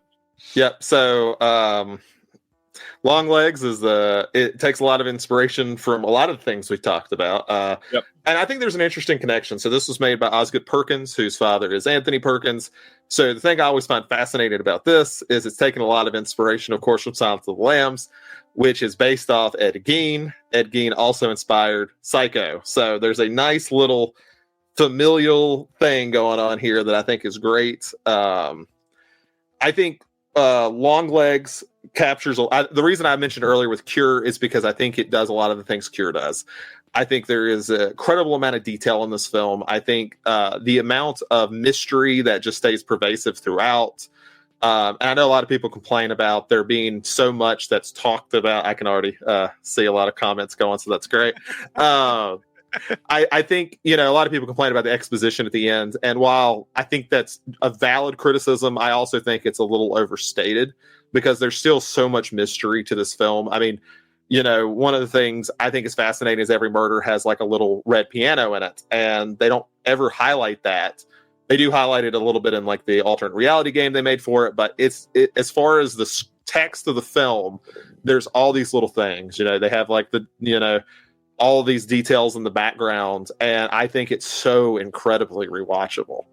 I think there is just so much good going on. I think Perkins took a lot of what he did with like Blackcoat's Daughter and made something very transcendent in this type of genre, and played around a lot in the playground of Silence of the Lambs and other things, but also just got weird with it, and I love that, and I really appreciate it. This is a good movie. I don't love this movie. I'm one of those that did not hate or did not love the exposition at the end because I wanted just a little more mystery to it. I wanted it to be a little less supernatural feeling. But I will say, on your list, especially tonight, I really, really appreciate the performance of our main detective here. I think that Micah is incredible. I think that the methodical way that we see her approach things, especially in that first act, is exactly what I want from one of these movies. The other thing that does not get enough love from this, the fact that Kiernan Shipka is in this for such a short scene, or 2 scenes, I guess. Yeah. And she is fan-fucking-tastic in this movie. She got, I think I applauded her last year for being in 2 movies for like 4 minutes total. Yeah, she was great in both. But yeah, she was fantastic in this. I think Nicolas Cage put on an incredible performance. I absolutely love this. It's a good movie.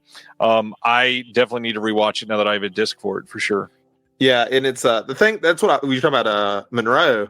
I think that was like such a great decision by Perkins was, Cage is going to go big. That's just who he is as an actor. That's what he enjoys doing, and he's really good at it.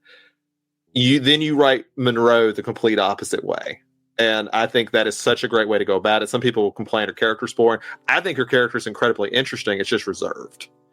Like she's not going to give you a lot, so you have to work with what she gives you, like as a character, and I think that's awesome because Cage is putting all of his cards on the table. Like every bit of it is on the table. Yeah. Corinna's saying, wow, so much love for Long Legs. Thought it was awful. Love Blackcoats, though. I will say Blackcoats is still my favorite from him. Blackcoats is brilliant. Brilliant. I actually think they're good, like, spiritual sequels to one another without getting too much into, like, spoilers or anything. I feel like they match each other well. And then Jason says, I'm glad he went more supernatural at the end, added more to it rather than just a Silence of the Lambs nod. And I don't know. I appreciate that more. And actually, in my number one, I'm about to talk about that in just a second because that's what jazzes me up on those movies. So that's just a personal preference thing. Is I really like the methodical detective aspect to these. Yeah, and I will give credit because I think I would have hated the supernatural element if it's not at the very beginning. Where they kind of test her psychic abilities and they just are honest, like. They kind of joke about it, like, well, so what are you? She's like, I only scored 50%. It's like, so you're only 50% psychic. That's okay. And I like that. I like that. It's like, look, this is the reality of the film. And I also really like one of my favorite elements I love to talk about with this film is there's a joke, there's kind of a gag in the film where they never tell you what year it is, like in each scene. So everyone just has like pictures of presidents. Like when they do a flashback, there's the picture of Richard Nixon. It's like, okay, that's awesome. Before I say mine, which everybody knows what it is now, but Mozart's Ghost says, not a movie, but the first season of True Detective was amazing. Honestly, I think that is the best answer for this, but it just wasn't a movie. You will love it. I know I will. I've just struggled with TV. I struggle so much. I get it. It's an investment of time for sure. Yeah. Although, so is watching every Lars von Trier movie over 2 months or whatever it was. That was I don't know if that investment was worth it, but it happened. I'm the opposite. People always talk about like, oh, I would never watch a 10-hour movie, but if they cut it up into 1-hour episodes, I would binge it in a row. I'm the opposite. If you tell me a movie is 10 episodes long, just say it's a 10-hour movie. I'll make time. I'll do it. I'll just watch it at one time. I'm the opposite on that. Yeah, I get that. All right, so my number one, everybody knows what it is if you've been paying attention so far. Zach had it back at number 5, and that is 2003's Memories of Murder by Bong Joon-ho. I just mentioned it, so I will go into this for just a second, but the main thing that makes this win for me is I love the detective and cop angle behind these movies. The classic, almost like buddy cop, we're going to be bumbling our way through this setup that Bong Joon-ho does here is so great. And Song Kang-ho is like one of the greatest actors of all time, literally.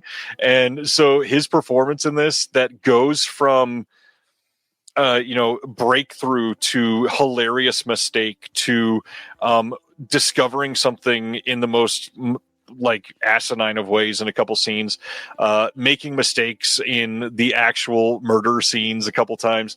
This movie just sort of has everything. And the main reason I have it number 1 here is because I feel like it's perhaps only like comparatively to Zodiac. I feel like it is the most well-rounded of these films. It sort of gets every angle. You go through the serial killer aspect, you go through every aspect of the detective side, you go through kind of like every single emotion as you're watching this, because it does have comedic beats. It's got really drab moments. It is like 2 cops that are going through it, chasing this notorious rapist and murderer, and everything about this based around what is essentially like a true crime story in the darkest of ways, is shot so beautifully by a master at what he does. I don't know. This movie just ticked every single box for me. And I think on my list, this is really the only one that does that. I think Zodiac is I think that my top 5 are like all perfect films. There's just a couple things that in each I'm like, oh, I wonder what they could do for this or whatever. I feel like Memories of Murder is literally every single scene is exactly what you should have done. And I'm so glad you just submitted this and said, that's it, and call it a day. This movie is shot beautifully. I don't know if I said that already. Literally, like the landscapes in this movie are even exactly the sort of thing where you could go, man, that looks cozy. And then remember, yeah, somebody's dead right there. Why am I thinking this looks amazing? Love this movie. Love like the weather in this movie. But Song Kang-ho is the champion of this film. He is incredible in every scene. You had it number 5. Tell us about Memories of Murder. Yeah, so I'm just going to agree with literally everything you just said because it is a phenomenal film. Parasite deserves all the love it's got. I'm not going to take that away from it. This is still, to me, Bong's best film. Yep. I think he created something truly fantastic. And it's another thing, just kind of like Zodiac, where it's being very mindful. Of course, this is based on a real murder, series of murders. And so famously, the whole plot of, I want to look the killer in the eye and know it's him. It's very much something as Zodiac as well. Yep. This one, he does such a good job of ending on that I think is very powerful. And thankfully now that person has been caught and they're in prison. That's all great news. But that's such a powerful way to end the film and be mindful of, yeah, this is entertaining. You got there's some entertaining elements, the bumbling cop thing is funny in its own right. It's got a bit of levity that you're not going to get much in Zodiac besides maybe like 2 short scenes in a 3-hour movie. Yeah. But he never plays it for what needs to be played for laugh. He never crosses that line. Yeah. When he needs to take it seriously, he takes it seriously. Absolutely. And yeah, just brilliant film. And I agree on Parasite, by the way. I think it's amazing. I have it as like my third favorite Bong movie. I love the Host in ways that most people don't. I think that movie is absolutely astonishing. The only thing holding that one back is really shitty CGI, but the rest of the movie is very, very good. I love the Host. And I still need to see Mother, which I have a feeling I'll rank highly. I just haven't seen it yet. I own it too. It's on my fucking shelf. I just need to watch it. All right. Honorable mentions. What was so close to making your list? We mentioned a lot of them. So 7 was close. I think I had it at like 12 or 13 probably. One I want to shout out that I don't have it like rated nearly as high as these, but I still think it's worth checking out just because it's so unique, is a film called Limbo. It is a Asian film. I want to say, it's a black and white film. It looks very chromatic, where they're basically finding bodies in like dumpsters essentially in this really trashed out area of the city. And really good movie. I wish I liked it more than I did, but I found this movie randomly at McKay's like a couple months ago and ended up watching. Really enjoyed it. So I really want to highlight that one just because I think it's a very unique take on it, and I think people would enjoy it. I've got that on my shelf and I've been dying to watch it. I need to. Did you get the same one? I forgot who put that out. It was a weird company. It's a 4K media book, and I think it might be Cape Light. That might be, I think you might be right, because I think that's the one I found at McKay's. And it was super cheap for a really good 4K. So yeah. Let me see. I think it's Cape Light. Any others that you wanted to shout out? I think that covers it, because I think some of the other ones that I didn't list I had on there as well. Yeah, it was Cape Light that put it out. That's funny because we were just talking about them. So my number 11, we mentioned it a couple times, was Manhunter. I screwed up earlier and said the flaming wheelchair was in Silence. I didn't want to correct you, but I was going to leave it. Yeah, it's from Manhunter. I would just confuse myself. And Sibner already texted me to correct me. Thanks, Sib. I love Manhunter. I think it's the stylish, scrappy younger brother of Silence of the Lambs that wishes it could be Silence of the Lambs, but never could be. It's also great. It just didn't deserve to be top 10 for me. Yeah, the thing with the Hannibal Lecter movies, it's fascinating the directors they get to it, because then you get Ridley, who makes a completely different movie. He's like, I'm going to make a pulpy, slocky thing. And it's like, sure, that's awesome too, man. Like, it's just kind of a weird follow-up to Silence of the Lambs, but go for it. I like it. Oh, I do too. It's fun. Number 12, I mentioned earlier, was Mr. Brooks. I love that movie. I've championed that movie for a decade plus. It's so good. Number 13, you mentioned this earlier, and we haven't really talked about it, but The Stepfather is actually brilliant, and he is such an intimidating character in that movie. And yeah, I mean, it's that. It almost sounds like it'd be corny. I think we talked about that with another film where this could almost be corny if you're not careful. But that switch to "Who am I here?" He sells that with such conviction. Yeah, and it's like, oh, it's so good. And that's one of those movies. Stepfather was one where I was like, if you needed that Venn diagram of slasher and serial killer movie, that might be it. That might be that sliver of overlap is Stepfather. Yeah, that's pretty damn close. I would agree there. And then number 14, this is the only other one I wrote down, and it's because this is so totally different than everything else I chose. I think I saw at least one person mention it earlier. I have to throw out Serial Mom. John Waters is a master of his craft, and this is just such a fun movie. And I liked this for a long time, but watching Serial Mom on the big screen changed everything. I liked this movie so much more after that. This was like an immediate, oh my God, I will appreciate this for the rest of my life now, because something just seeing it like enrapture you is such a different experience. Serial Mom is brilliant. John Waters is, I don't know. He is such a unique voice in this discussion tonight that is kind of hard to discuss in discussion with everything else we just said. Yeah, especially because like everything else we talked about so heavy. Even American Psycho, which Mozart just mentioned, has its own weird heaviness to it, even though it's funnier than the rest of everything else we named. Yep. So yeah, Serial Mom kind of stands out in that way. Oh, look at that. Serial Mom's been a long fave of Philip, and Stan's excited about Serial Mom. Yeah, it's great. For those that have not seen Serial Mom ever or in a long time, go give it a watch. That's one of the John Waters movies that is like oddly timeless. I know a lot of people don't love some of the earlier ones that are a little shaggy. This one's accessible. It is an accessible movie. Will be accessible forever. Yeah. And it's such a audacious, understated, weird movie in his filmography when you compare it to everything else. It's so good. Serial Mom is a blast. And nobody gets raped by a lobster, so don't worry. Does not happen. Oh, thanks for the disclaimer. Yeah. Zach, tell everybody where they can find you and what's coming up for They Live by Film next after this Mission Impossible opus. So we are back to our normal rotation. Chris is going to be taking us through some Charles Bronson movies. So that's going to be our next one. We're not doing Death Wish. We're doing another movie by the guy who made the first Death Wish. I wish I wrote them down. I probably should have because I got to watch these. Yep. But we got 3 of those coming up. So some 70s Bronson, which I know Ryan will be thrilled about. And then we'll probably be back on a regular rotation for a little while. So normal is normal. I don't think we have any interviews set up. If we do, I think Chris is working on that. You can find me if you want to see random slasher lists I make. You can find me at Dharma Bombs over at Letterboxd. Find a bunch of other lists. I'm obsessed with lists, so you can just go in there and find some. I recently did my top 250. You can see how bad my tastes are. Just scroll on through that. I was about to say on the interviews, I have not seen anything from Chris for a while, I thought. And I went and looked. The last one was Frank in February. That's so long ago. Yeah, he has been traveling a lot for his work, so I know that's noticed. Kind of slow. Yeah, I think he's in Bali. Or he's going to Bali. So he's on the road all the time.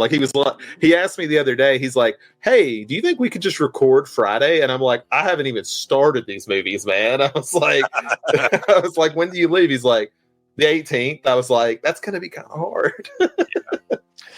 Yeah, Chris is a wild man. I've been trying to get a hold of Chris for some time, and I think just today or yesterday he finally responded to something. It was nice. I got to record with him last week, which was great. We got a new Mondo Macabro episode coming out on the Wild Side. Check out that podcast. Awesome. Should be out tomorrow or Monday. We talked about Bali for a moment, actually. Kind of funny. I will shout out that I am doing semi-regular episodes. Westerns with Hunter. So we are going through all the Clint Eastwood movies. We're doing 2 Mules for Sister Sarah. I should be recording that next month. So whenever Hunter gets that out in January of 2027, you should be able to listen to But no, seriously, listen to that podcast. Chris is actually going to be on there. I think he's doing some acid westerns with him. So absolutely. Yeah, I think he's doing El Topo and then some movie I've never heard of. I was like, those sound like Chris answers. So yeah. So look out for those. Great podcast anyway. If you want to get into American Westerns, I don't know of a better resource you can get into right now. So the name of that podcast, by the way, Tumbleweeds and TV Cowboys. He's had great guests. They've covered some great films. And then I was on an episode and I'm an idiot. So skip that one. I'm sure it was a great episode. Don't be like that. Other than that, if you want to have discussions like this, we would love to have you join us in the Discord. Check out the Patreon link in the description below. I've got more interviews coming up on the channel. I've had, I think, 3 recorded that I need to edit and put up. I've got a couple more scheduled. One coming up, I'll just reveal now. The next one, I finally got the guy behind Petroglyph Media, who did the double feature of the films from Latin America that are great. In fact, I did this interview 2.5 weeks ago, and it's still right here. This is the release, and it's upside down. Funeral Siniestro, and this one, which I never remember the title of this. It is Triangulo de Oro, Gold Triangle. Really solid release. We go into his history and creating a boutique label out of nowhere, and I'm stoked with that. It'll be a nice companion piece to the Trash Mex podcast, who did a great interview with him. So check that out. Should be up on Monday, I believe. And then my interview after that, I still can't believe I hinted at this in the Discord, but I got to interview a legend of horror that I have watched for decades. And I I'm still mystified that we made this happen. That should be coming out the following Monday or the Monday after that. It is an incredible conversation, and can't wait for the world to see it because I can't believe that name is going to be on my channel. You guys are amazing. Thanks for hanging out all night. This has been a long 3.5 hour conversation about depressing things, and to keep hanging out and chatting is amazing. You guys are perfect. We'll see you next Thursday for a first-time guest again on Reconnected. So we'll see you then. Have a good week. Be safe. See ya. Thank you for watching The Disconnected. On the way out, make sure that you are subscribed to the channel, that you've liked the video, and that you've copied the link to be able to share with someone else that may appreciate this.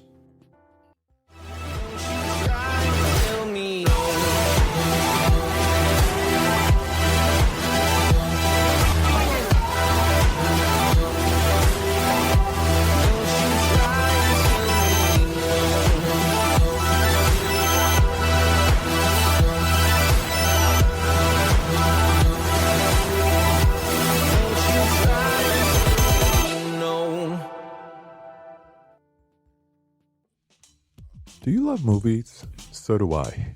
What's up, y'all? It's KB, and I love movies. Inviting you to listen to The Conversation, a film podcast where passion meets perspective and opinion. From the old school to the new, I invite a guest on to discuss the movies that thrill us, challenge us, break our hearts, or even blow our minds. There's always new episodes dropping wherever you get your podcasts. So join the conversation. We don't just watch movies. We love talking about them too. The Conversation with KB Loves Movies, a part of Someone's Favorite Productions podcast network.